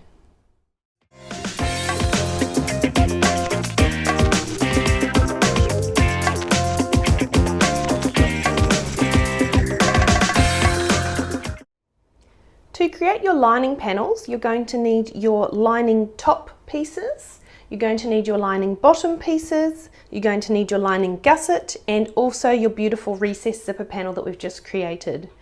From here, first we need to find and mark the center of the top and bottom edges on the top and bottom panels, and also the center of the long sides on the gusset and the recessed zipper panel. So go ahead and do that now. You probably already have center marks from the lining bottom panel that has your zipper pocket attached, so you can just pop that to the side if that's the case. But for the rest of them, we're going to mark the center top and bottom so we know where they are when we line everything up.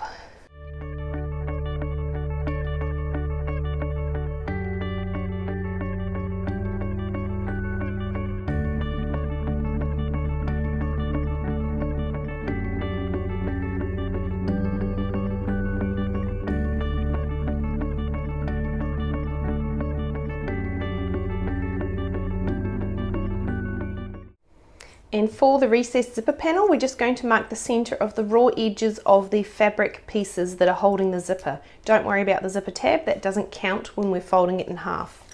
So just folding those fabric edges together or in half, find the center and just mark that one, and the same on the other side as well. Just like that. There we go. So our pieces are all marked and it's time to start assembling them. So first we're going to take one of your lining bottom panels, and I'm just going to work with my lining bottom that has my zipper pocket attached. I like the zippers on my bags to correspond with each other and typically open in the same direction for ease of use. So for this bag, because my zipper is opening from left to right, I'm also going to have my recessed zipper opening from left to right as well in this orientation. So take your lining bottom panel of your choice, place your recessed zipper panel over top, and first we're going to begin by simply matching up the center marks on both panels. At this stage, your recessed zipper panel should be right side up, and your lining bottom panel is also right side up. So just matching up raw edges at those center marks and pin in place. Oops. Like that. So from here we're literally just going to work our way out and around.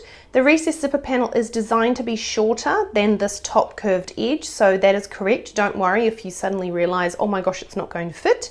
That is correct.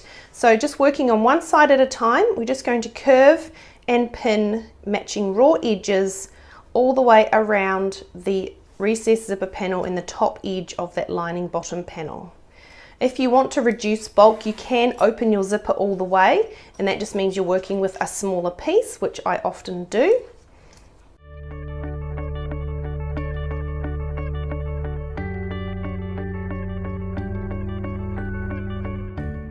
So at this point, what I like to do is just check on my cutting mat that the distance from the end of the recessed panel fabric is the same from the end to the lining bottom edge as it is on this side. The easiest way is you can either measure it using your cutting mat or a ruler, or if you want, you can even just fold your lining bottom panel in half, match up the ends of the recessed zipper panel fabric like that, and then just check that the lining bottom fabric comes to the same point and matches as well. Mine does, so I'm really happy with that. If not, you may need to adjust slightly to make sure that they are fairly even on both sides. So once you have the first side of your recessed zipper panel pinned in place like I do, pause the video, head over to your machine, and all you're going to do at this stage is baste this seam in place using a 3/8 of an inch seam allowance, so slightly more than our normal 1/4 inch, and the longest stitch length on your machine as usual, about 5 millimeters. However, make sure you remember to reinforce well at the beginning and end so that these thicker edges of the recessed zipper panel are held down well. And once you've basted that seam in place, pop back here and we will continue. So once you have the first side of your recessed zipper panel based in place, it should be looking something like this, and the top corners of that bottom panel will be starting to lift with the curve. That is absolutely correct, don't worry. So from here, take one of your lining top pieces and just place it above your bottom panel like this, so it is orientated correctly and making essentially a smile above your bottom panel. Next, we're going to flip your top panel over so it is right sides together with your recessed zipper panel and your bottom panel. We're going to match up center marks of the top panel and that recessed zipper panel we've just attached, and match raw edges and pin in place. From here, we're going to next match up the outer edges, the outer corners, just like when we ease a gusset into place. And then last, we're going to ease the center of these curves into place. So taking the outer corner of that top piece, we're going to match it up with the outer corner of the bottom piece, right up in that point, and pin in place. And from there, I actually also like to just pull the bottom panel just ever so slightly out to make sure it's super flat. And then I like to put a second pin in just off the edge of the recessed zipper panel, right like that. So there's two pins in that gap holding that fabric exactly where I want it. We're going to repeat that process for the other end. So again, matching this outer point of the top panel to this outer point of the bottom panel, matching up all raw edges. And because we're working with curves, your fabric is going to try and do something other than what you want it to do. Remember, you are the boss, you need to be bossy with it, and you force it into place and tell it what it is supposed to be doing. And if need be, use more pins. Pins are wonderful for things like this, and they hold everything where you want them. So I wasn't happy with that, so I'm just going to do that again. You really have to twist the second corner almost to get it turning enough to line up those edges. Just like that. And again, I'm going to put a second pin in just before the recessed zipper panel starts. Oops, that's a bit wonky there. There we go. Okay, so your partially assembled lining panel should be looking something like this. Doesn't look flat or pretty right now, but it will, trust me. So from here, we're going to ease these two curves into place. So we're just going to work on one at a time, and again, grab some pins if you need more. We're going to take the center mark and the outer pins, and we're just going to gently pull outwards until the two fabric panels come together, so they're sitting flat. The raw edges won't be meeting, but they're sitting flat up and against each other. So once you've done that, you can walk your fingers into the center to squeeze and hold that together. We can then push the top panel down slightly so that our raw edges are meeting, and once you're happy with that, we can pin it in place. And then we're going to put a pin either side, again just pulling them out slightly, walking that top panel down so we can get the raw edges meeting in together, and pin, and one on the other side as well, and pin. So we'll repeat that for this side as well.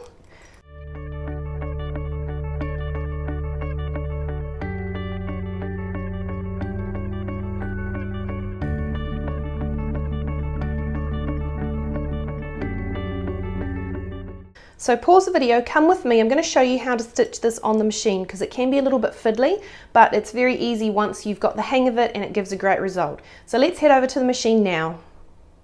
So to stitch your lining top panel in place, you're going to need your normal foot on the machine. I just like to use my walking foot.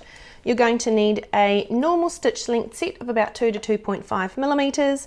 Make sure your needle's set to the needle down position, just so that if and when you stop, especially being on a curve, your work is held in place. And we're going to stitch with a 1/2 inch seam allowance. So to begin, we're just going to just flatten out that start of the fabric as best you can and place it under the foot at your 1/2 inch allowance.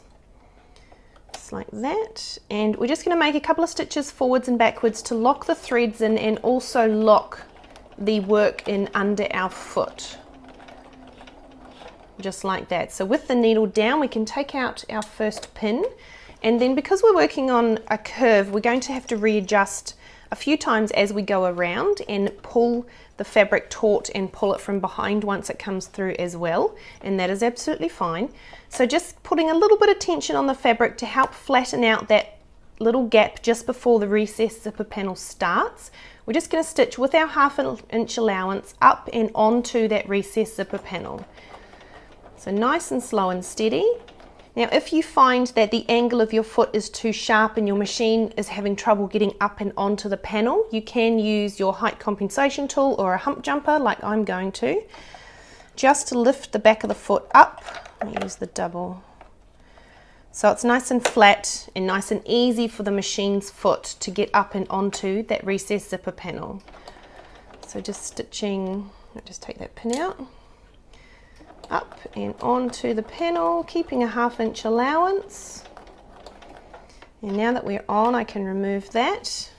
So from here, we're just going to stitch nice and gently around the curve. I'm going to grab my tail so that I can put tension at the back of the fabric as well, keeping the raw edges all nicely aligned. And we're just going to work nice and gently around the curve. I like to stitch over the pins for this so that I know my fabric is held in place, but as I do, I go very slowly so that if my needle hits them, it doesn't cause too much damage except a bent pin. So just working our way around the curve, and what I'm doing with my hands is I'm actually pulling it a little bit at the back and pulling it a little bit at the front to keep it really flat and really taut.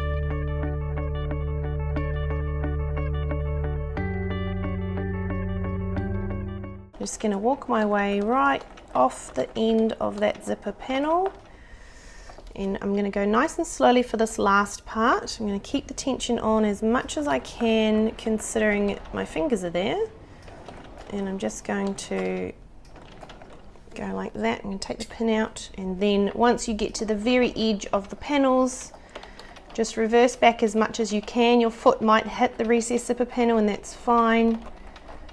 And then come forwards just to lock those threads in, and you can finish off. So that is the stitching the first lining top piece to the lining bottom and the recessed zipper panel. So just have a quick check before you go that everything is sitting nice and flat. There's no bunching or puckering of any fabric, and there shouldn't be, but you just never know. And once you're happy with that seam, pop back to your work surface and we will continue. So once our first lining top panel is attached, it's time to trim this seam down to 1/4 inch and clip the curves. As you know, I always like to do that with my pinking shears in one swift movement. However, if you prefer, you can cut it with scissors or your rotary and then notch the curve with little snips. So we're just going to trim that down first.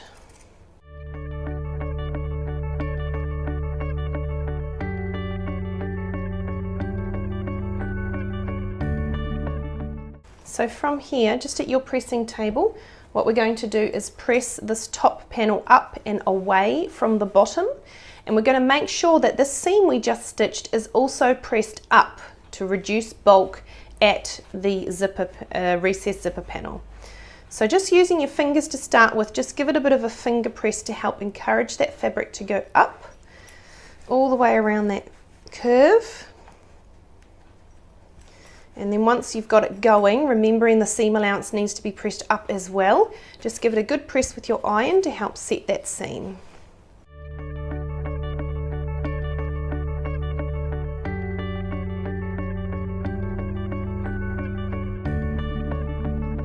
So from here, pause the video, head back to your machine, and you're going to top stitch this seam using a 1/8 of an inch seam allowance and a stitch length of about 3 to 3.5 millimeters. And you're going to stitch on the lining top piece of fabric, so not on the recessed zipper panel fabric, but on the lining top. So stitching from one end all the way across to the other. Once you've top stitched that seam, pop back here and we will continue. So once you've top stitched that first side of the lining top and the recessed zipper panel, it should be looking something like this. And from here we're going to repeat that exact same process to attach the second side of the recessed zipper panel to the remaining lining bottom and top pieces. So So first, before we do that, the easiest way to ensure this is not twisted is to close it back up just for now, and your zipper panel should be sitting nice and curved just like that. We're going to lift this up and we're going to place our remaining lining bottom panel on our work surface right side up, just like that. From here we're going to place our partially assembled lining panel right sides together, so face down with the other lining bottom panel, and then we're just going to fold the top back, and there's our recess zipper panel, and we're going to leave it just like that right side up on the right side of our lining bottom, and we're going to then match up the center marks and pin this first join in place just like we did before. So center marks, and once you've got that center mark pinned and you know that everything is orientated correctly, you can then open up your zipper and move that assembled lining panel out of the way just to make things easier to maneuver. So center mark is pinned. I'm just going to go and pin the rest of the curves together.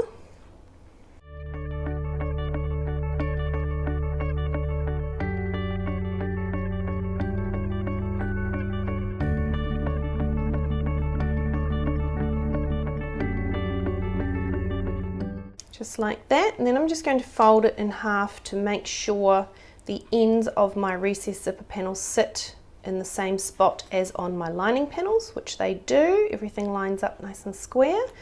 So from here, pause the video, head back to your machine and baste the second side in place, again using a 3/8 of an inch seam allowance, and pop back here when you're ready to continue.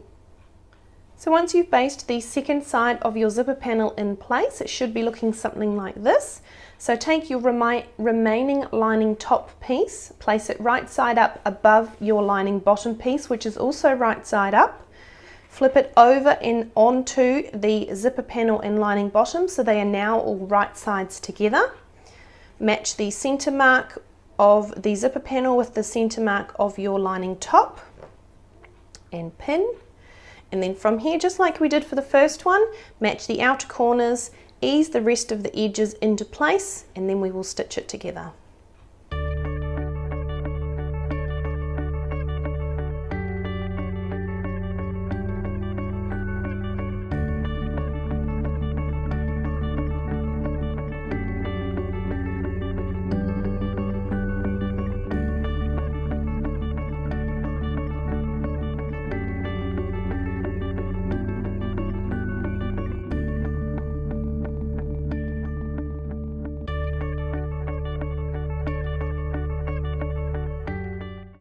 So once you have your lining top pinned in place, pause the video, head over to your machine and stitch to attach using a 1/2 inch seam allowance and a normal stitch length of about 2 to 2.5 millimeters. Once you've done that, pop back here and we will continue.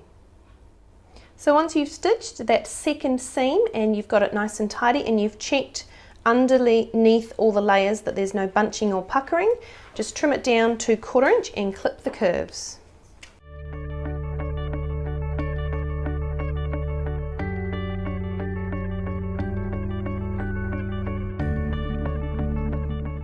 So then from here we can give it a bit of a finger press to start helping that seam to sit up, and remember the seam allowance also needs to sit up as well.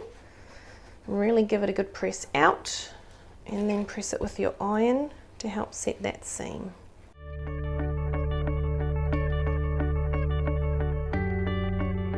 So from here, pause the video, head back to your machine and top stitch this final seam on this recess zipper panel.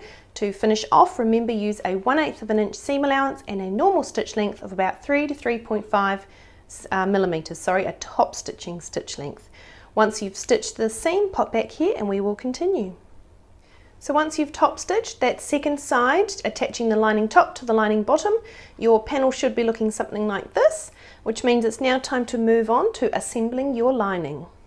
And that's all there is to it. You now have a recess zipper panel attached in the correct order, not twisted, and beautifully top stitched to your lining top and lining bottom panels. Hi bag makers, Lisa here from Andrie Designs. I just wanted to pop a quick tutorial together today to show you 2 different ways you can finish off the end of your exposed zipper. So for the top main zipper of bags, sometimes the end is exposed and we need to put a tab or something on it to conceal the raw edge of the zipper tape and just give it a really professional and polished look. So there's two fabric ways that you can do this, and throughout the tutorial I'm going to show you both ways. The first way is a narrow zipper tab, such as on this V pouch. And so throughout the tutorial I've taken an excerpt from the Classic Clutch video class to show you how to create a lovely little fabric tab where the zipper is folded in and reduced in width, and it just makes it's really nice just for little pouches and small bags and things. The other option I'm going to show you in the tutorial is for a wide tab, such as on this Shades of Yesterday tote bag. This retains the width of the zipper itself, is easier to construct and apply, but obviously has quite a different look and is more suitable for tote bags and larger bags instead of your small pouches and clutches. So two different ways to finish off the end of your zipper. No hardware required, just a few scraps of fabric. I'll put cut measurements in the description below, as well as links to the patterns I'm working on as well. So for now, let's get started.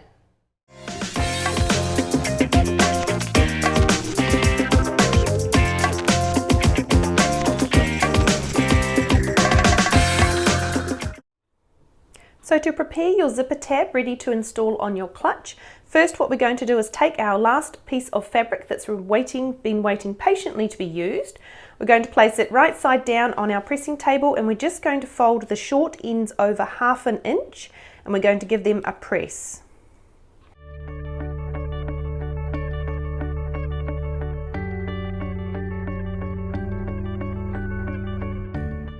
What I also like to do for these folded ends is to glue them in place, or you could tape them just to hold them down so that they don't move as we're folding the rest of the tab up and then installing the tab on our zipper. And I'm just going to set the glue with my iron, just like that. So from here we need to draw a line down the center lengthwise to mark the center, and that is where we're going to fold the two long sides into, ready to then narrow down our zipper tab. So just taking a ruler, it is going to be 3/4 of an inch in from one side. So just draw a little bit of a line down there so you've got somewhere to fold the edges into.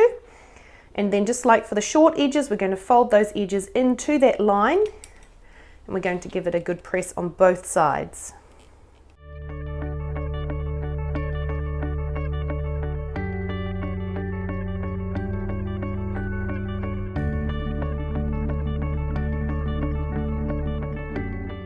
From here, what we're going to do is we're going to fold our zipper tab in half. So the sides that has the opening with the long edges, we're going to fold those right sides together. So essentially we have finished edges on all sides of our little zipper tab, and we have two openings at the end, one of which the zipper will poke into. So matching up your short finished edges, we're just going to give that last crease a nice little press with our iron. And our zipper tab is almost ready to install on our zipper. So from here you need to choose which side of the tab you want to be the right side or the top, and which side will be underneath the zipper. For this clutch I'm making, I think I'm going to have the green and orange side as my right side, which means looking at the end, this pocket up here is my top pocket, and that is where my zipper is going to go. So this pocket down here, we can actually glue these long sides down to hold that flat, so it's one less thing to move on us when we install the tab onto our zipper.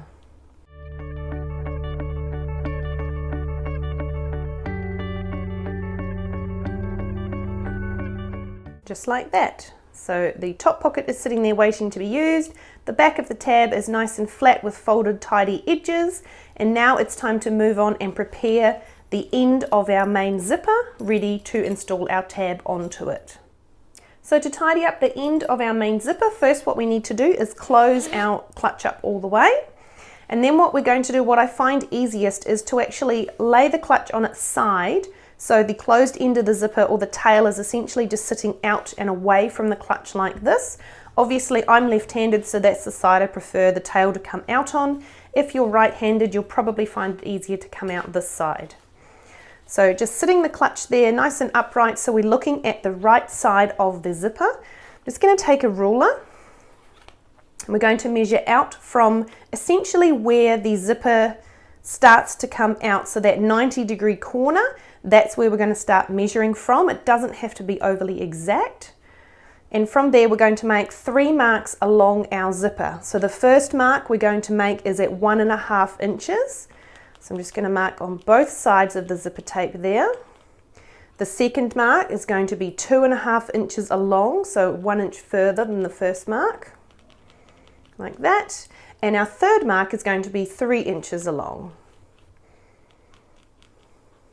So once you have your 1.5, 2.5 and 3 inch marks, we can pop our ruler to the side, take our scissors or rotary if you'd like to do it that way, and cut off any extra zipper tape so that we really shorten up our zipper and it's just a much nicer proportion to our clutch.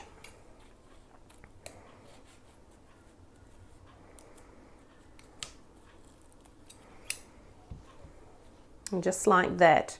So from here we have a nice fairly straight end of the zipper, and what we're going to do is fold the zipper into thirds and hand, or you can machine stitch it closed, ready to install the tab. So to do that, what I like to do is have the closed end right near me, and actually in opposite to what we just did, have it sitting so that the open end of the zipper and that side seam is sitting down on our work surface.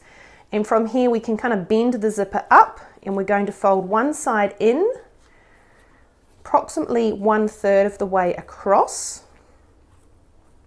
Then we're going to fold the other side in, again 1/3 of the way across, and we want to make sure that these marks we've just made overlap so we know our zipper is nice and square, or the zipper tape I should say.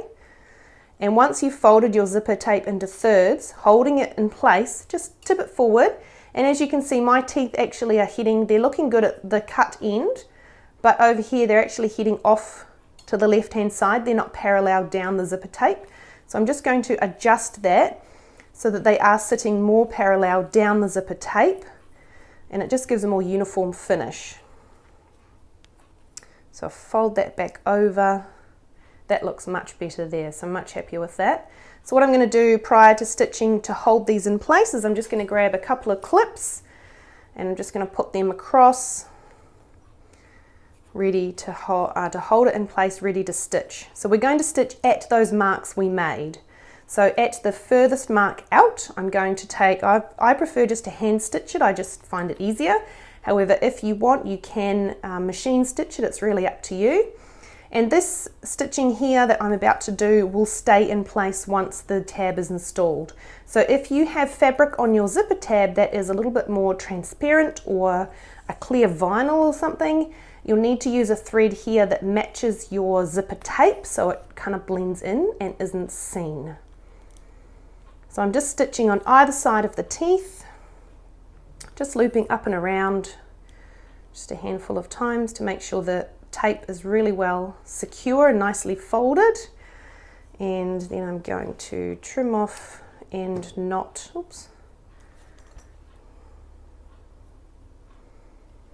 knot the end of my threads.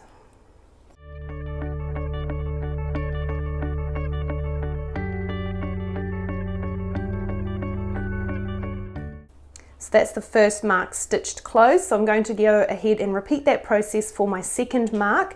Now these stitches will be removed once our tab is installed, and prior to stitching I'm just going to check that everything looks parallel down here and it's all held in place well with the clip. So I'm really happy with that, so I'm going to go ahead and stitch at that second closer mark as well.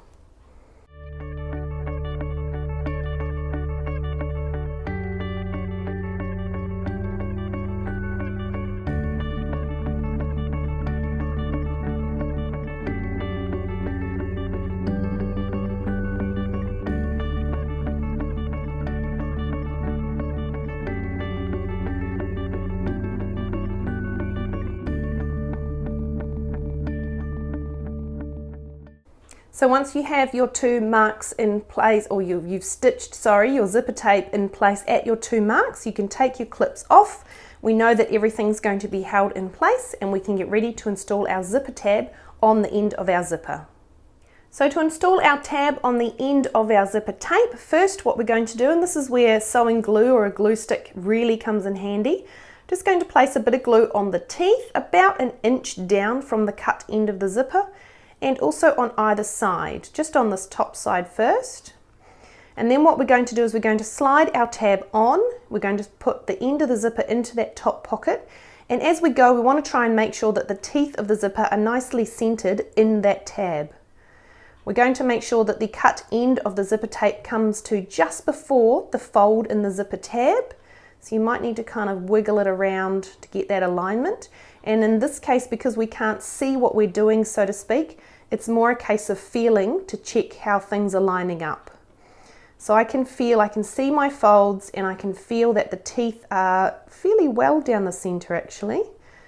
Doing this sort of zipper tab does take a little bit of practice, unfortunately, and I've myself plenty of times have had to recut them and redo them, but it does pay off and it gives a really cute little finish for the bag at the end.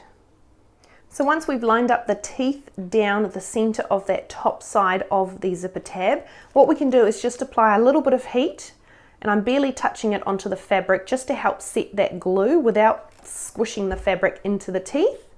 And then what we can do is look at the underside, and what we want to do here is fold the sides over into the center, again making sure that it is nice and parallel down each side of the zipper and the zipper tab.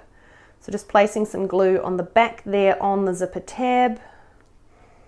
I'm just going to fold one side over at the fold line I've made and sort of tack it down. Same on the other side. And I'm just going to have a feel. Feels fairly parallel down there actually. I'm quite happy with it. And squeeze that down into the glue. But before I set that with the iron, I'm just going to check on the right side again. That looks really good. I'm quite happy with that actually. So once you've got the back side of your tab stuck in place, again just give it a little bit of heat to set the glue. And once that's tacked down, what we can do is place a bit of glue on the remaining flap of our tab and glue it in place. So a nice amount of glue along there. So we're going to fold that down and onto the back of the zipper tab, making sure the folded edges meet at the bottom, the short folded edges, and the side folded edges. Looks good from the back. I'm going to check from the front. It looks good. The sides are meeting, the back isn't poking out too far on either side further than the front. So that looks really good. And I can actually feel I didn't quite push my zipper in far enough. There's a little bit of a gap there between the end of the zipper tape and the fold, but honestly I'm not going to take it off and fix it up for 1/8 of an inch. If it was more like 1/4, I would redo it, but that small amount is not going to matter at all. So I'm happy with that, so I'm going to pop it down and give it a good little press to set the glue.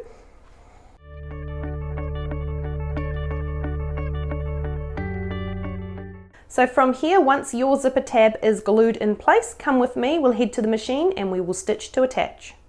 So to stitch our tab in place, you're going to need a normal or walking foot on your machine. That is what I found is easiest to use. I have my needle set all the way to the left, so I'm stitching down the left-hand edge of the foot, I suppose, and then I use a height compensation tool to balance out the right-hand side. I've just found that easier through trial and error because of the teeth on the zipper. However, for you, you may find it easier to use a different foot and or a different needle setting. We're going to stitch with an approximate 1/8 of an inch seam allowance and a top stitch length of about 3 to 3.5 millimeters. Because we're top stitching, we're going to make one stitch forward and back to start and finish, and we will knot our threads off on the back at the end. So first we're going to stitch across this folded end of the tab, so just lining up your tab under your foot, making sure that needle is right in the corner, just like that. And all we're going to do is just drop our needle. Make sure you have your needle set to the needle down position. And I'm just going to make one stitch forward and back to lock my threads in. And you'll probably find you need to pull the tails of your thread at this point to help guide the tab under the foot as well, just because it's a small fiddly little piece of fabric. I'm just going to put that under there. Oh, nope, that didn't want to stay. All right, I'm going to stick it under the back of my foot instead. There we go. Okay, so stitching across the top folded edge of our tab, nice and slowly, using a 1/8 of an inch seam allowance.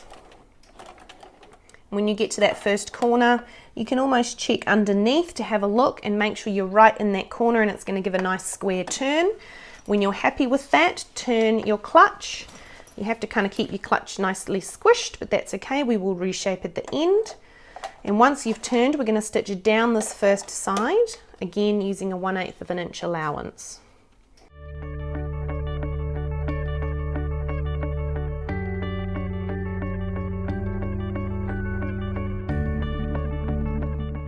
When you get to the open folded end, make sure you're nice and close to it, but that you've caught the underside as well. And I think I'm good there, so I'm going to lift, and this time I'm actually just going to reverse across the bottom edge of the tab there, instead of trying to squish my clutch in all its bulk in this space. So I'm just going to reverse nice and straight, put reverse on, nice and straight back across the bottom of my clutch. And go nice and gently across the teeth, especially if you've got metal teeth, right into that back corner. So I'm going to have to just adjust that. There. Take reverse off, turn, and then we're going to stitch up this final side back to where we started.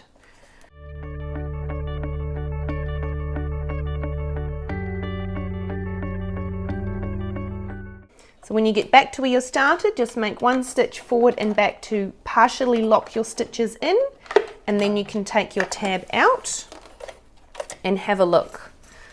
Don't be too hard on yourself if it is a little bit wibbly wobbly. As I said before, these are fiddly to do and take a bit of practice, but on the whole, as long as you've caught all the edges in that stitching, then you will be fine. So that looks pretty good. It could be a little bit better, but for the sample I'm not going to fuss too much. The stitching somewhat blends in with the fabric, so I'm okay to leave it like that. So from here, we're going to pop back to our work surface and finish off our tab.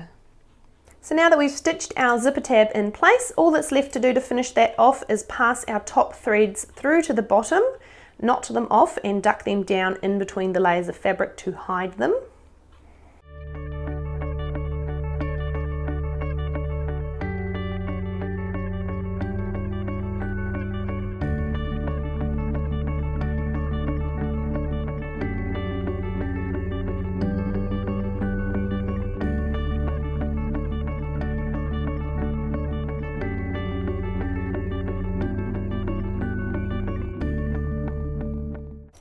And then the last thing we need to do is just remove the stitching that we placed to temporarily hold the zipper tape folded. So this is just the stitching that's at the end here that we can see.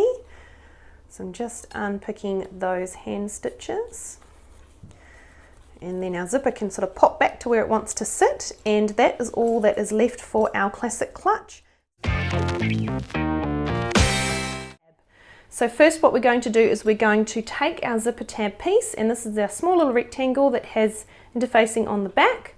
We're going to fold it in half, right sides together, matching short raw edges, and you're going to pin or clip, and I'm just going to place one little clip down the side there, and then you're going to pop over to your machine and you're going to stitch to join down this short edge using a 1/4 inch seam allowance. Normal stitch length of about 2 to 2.5 millimeters, and pop back here when you're ready to continue. So once you've stitched down your zipper tab to join the short edges, just pop your fingers on the inside of it and use your thumbs to help flatten out that seam, essentially pressing that seam open, but you're just using your fingers for this part. Just give it a good squeeze, just like that. That looks really good. So pop that to the side just for a moment, and what we're going to do is measure and trim off the excess zipper on our recessed zipper panel. So working from the short folded end of your panels on the closed end of your zipper, we're going to measure out 1.5 inches and 2 inches, and we're going to make marks on the zipper tape. So I'm going to start with 1.5, and I'm just going to place my ruler right at the edges of those folds, and then I'm going to mark on my zipper tape where that comes to, just like that, and then I'm going to repeat that for 2 inches as well. Trying to make it all nice and square with each other. Oops.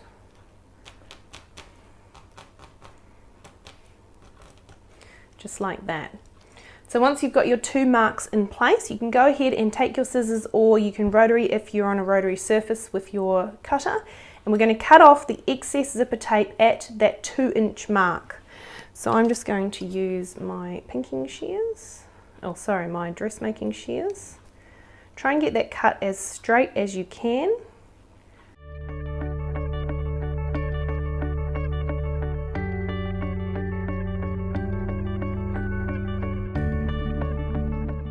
So from here we can install our zipper tab. So what I find easiest and what we're going to do is essentially the zipper tab is going to sit like this with the seam down the center, but it will obviously be right side out when it's finished.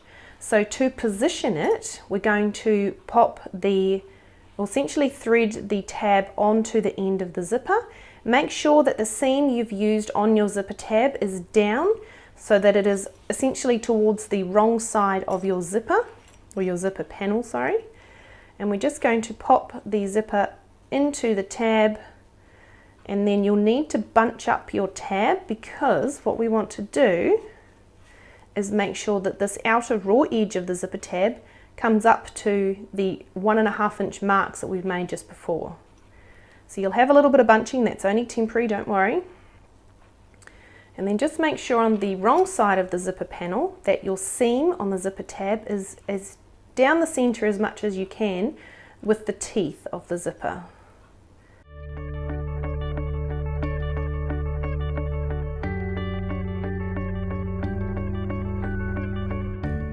And then once you've got the alignment and you're happy with it, just pin the zipper tab in place as best you can to make sure it stays there.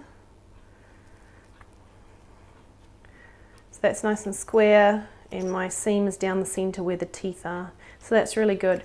So once you've got your zipper tab in place, pause the video, you're going to head over to your machine and you're going to stitch to attach using a 1/2-inch seam allowance.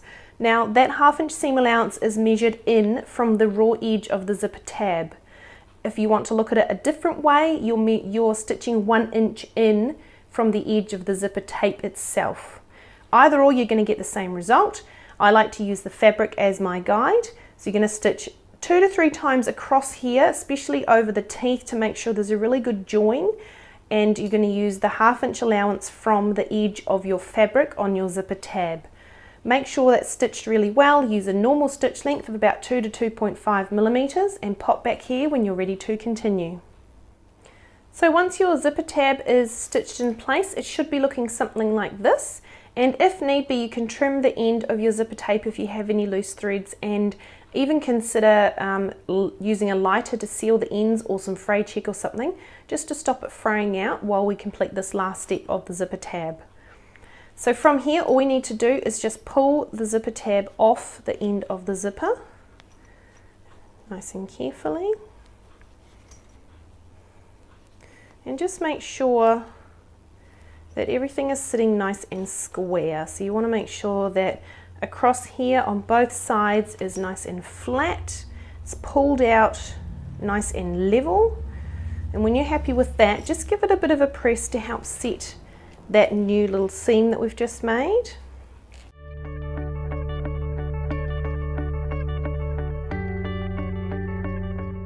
So from here, all that's left to do is finish off this raw edge of the zipper tab. To do that, we're simply going to fold it in on itself 1/2 inch right up to the end of the zipper tape, and then press it, glue it down and stitch it in place. To do that, it can be a little bit fiddly, but the easiest way I've found is to work on these long sides first and then fussy with the corners after that. So working on the front, all you're going to do is just fold the front of that over and down into the pocket, folding it over the front of the zipper tape. And just give it a bit of a finger press on either side of that zipper tape where you can feel the teeth, and then you've got the tape. Once you've got that folded, turn your zipper panel over and repeat that for the back, again trying to keep the seam allowance nice and flat, and this time the fold is going to go behind the zipper tape, essentially so it is right sides together with the fold we just made. So just tucking that in, and just give it a bit of a half squeeze. We kind of want to set it but not completely, so we may need to change it shortly. So once you've got those two bits tucked in, we're going to work on the sides. So just squeezing your zipper tab sides together to kind of open it out a little bit. You can pull them out and then very carefully just work in on that side to help create a nice tidy fold. Just like when we create handles and things and we get our nail in there to recreate the fold and really get a nice crisp edge, that's what we're doing here as well. So you can see how this side I haven't done and it wants to bunch up. This side I have put my nail in and my finger and it's sitting nice and flat. So we're going to repeat that for this side as well. Pull them apart and feel the fabric and make sure it sits and folds nice and square. Retuck the front if need be. Mine just tried to creep out a little bit. And what you're aiming for here is to have a nice square of fabric. So if that means that you need to pull a little bit out or tuck a little bit more in here or there to get that square finish, that's absolutely fine. As long as once you are happy with it and you give it a press with the iron, it is as square as you can get it. It can be fiddly and it does take a bit of practice, but if you persist, usually you result in a nice tidy zipper tab. And it's the small things that count in a bag, right? The little details. So I'm just checking from the wrong side as well. And I actually want the underside of my zipper tab to come almost to that front fold, but not quite, because I don't want it visible from the front. I want it to be hidden. So that's sitting really nice. I'm just gonna, does it feel funny? You can actually feel it with your fingers if it's sitting flat or if it's bunched, I find. So that's square across the back, across the front. Just tuck that bit in there. That's pretty good as well. I'm quite happy with that. It is harder if you haven't cut your zipper tape nice and square, because that is essentially the edge that we're folding up to. But I think overall that's pretty good. So I'm going to give that a little bit of a press. Just tuck that bit back in, just to help set those folds.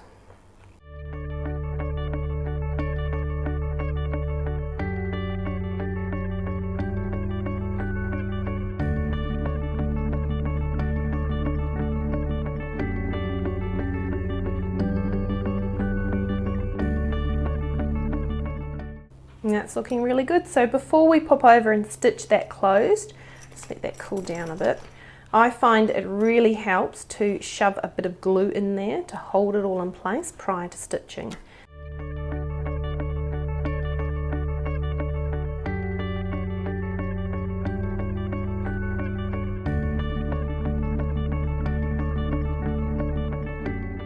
So that is our zipper tab all folded and pressed in place, and as you can see on the wrong side of the zipper tab, the top side or the right side is poking out just slightly. That is exactly what I like. It means that from the right side you can't see the back and it's nice and tidy. So once you are happy with your zipper tab, pause the video, get set up at your machine. You're going to need a normal foot on your machine, a top stitching length of about 3 to 3.5 millimeters, and make sure your needle is set to the needle down position. I'll see you at the machine. So to stitch around the edges of our zipper tab, we're going to use a 1/8 of an inch seam allowance. And what I find easiest, because typically your foot is going to want to jump off the edge of the teeth as you're coming down these sides. So I find it easiest to actually have my needle all the way to the left hand side, and then I use the center of my foot. I have a mark on the center, and that goes along the edge of the fabric. Just reduces the chance of the teeth actually wanting to jump off, and of the foot wanting to jump off the teeth. And I also use my height compensation tool to help level out the foot so it behaves as it's supposed to. So I'm going to start in this top back corner, and we're going to stitch across this folded edge first. So just placing your fabric right in the corner. We're not going to do any reversing or reinforcing. We're going to tie off our threads with a simple little reef knot and use a needle to tuck them in. And that just gives a really tidy and invisible finish to the joining of the threads. So when you're lined up and in place, I'll just move that out of the way for now. Grab the tails of your threads, and we're simply going to stitch across this top folded edge using a 1/8 of an inch seam allowance.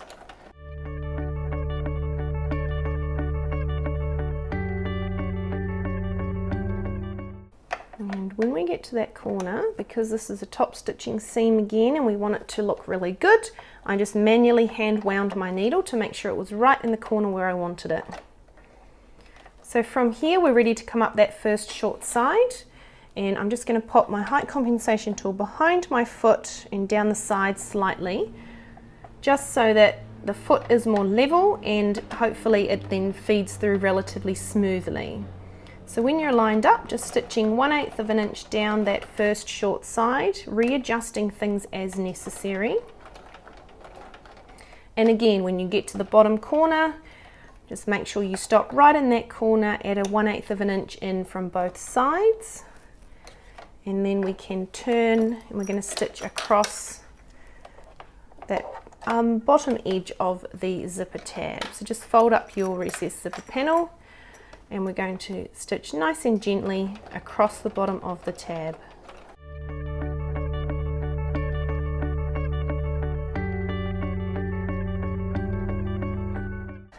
And then turn and get ready to come up that final side of the zipper tab, right back to where we started. So just going to take it nice and slow. And again, we want to make sure our last stitch goes down right down where our first stitch was, so that they join up seamlessly and you can't tell that that's where the stitching started from. So once you've made that stitch, you can take out your zipper tab, and that looks beautiful. Just check on the back you've caught that bottom side of the fabric on the fold, and it looks great. So from here we're just going to pop back to our work surface and we're going to finish off our zipper tab, and our recessed zipper panel will be complete.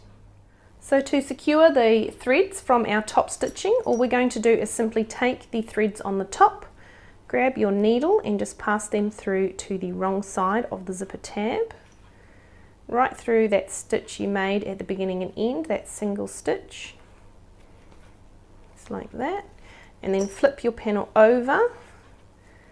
Just like to tidy the ends of mine up, and then we're going to just tie a simple little reef knot.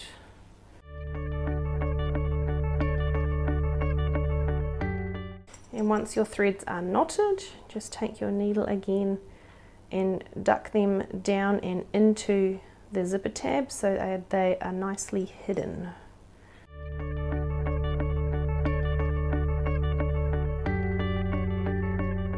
And then trim off the excess threads. And our zipper tab is complete. And that's all there is to it. You now have a gorgeous little fabric tab on the end of your zipper. It tidies the end up really nicely. It gives a nice professional finish, and all it took was a little bit of fabric. I hope you've enjoyed this tutorial, and I hope you've learned some little tips and tricks as well.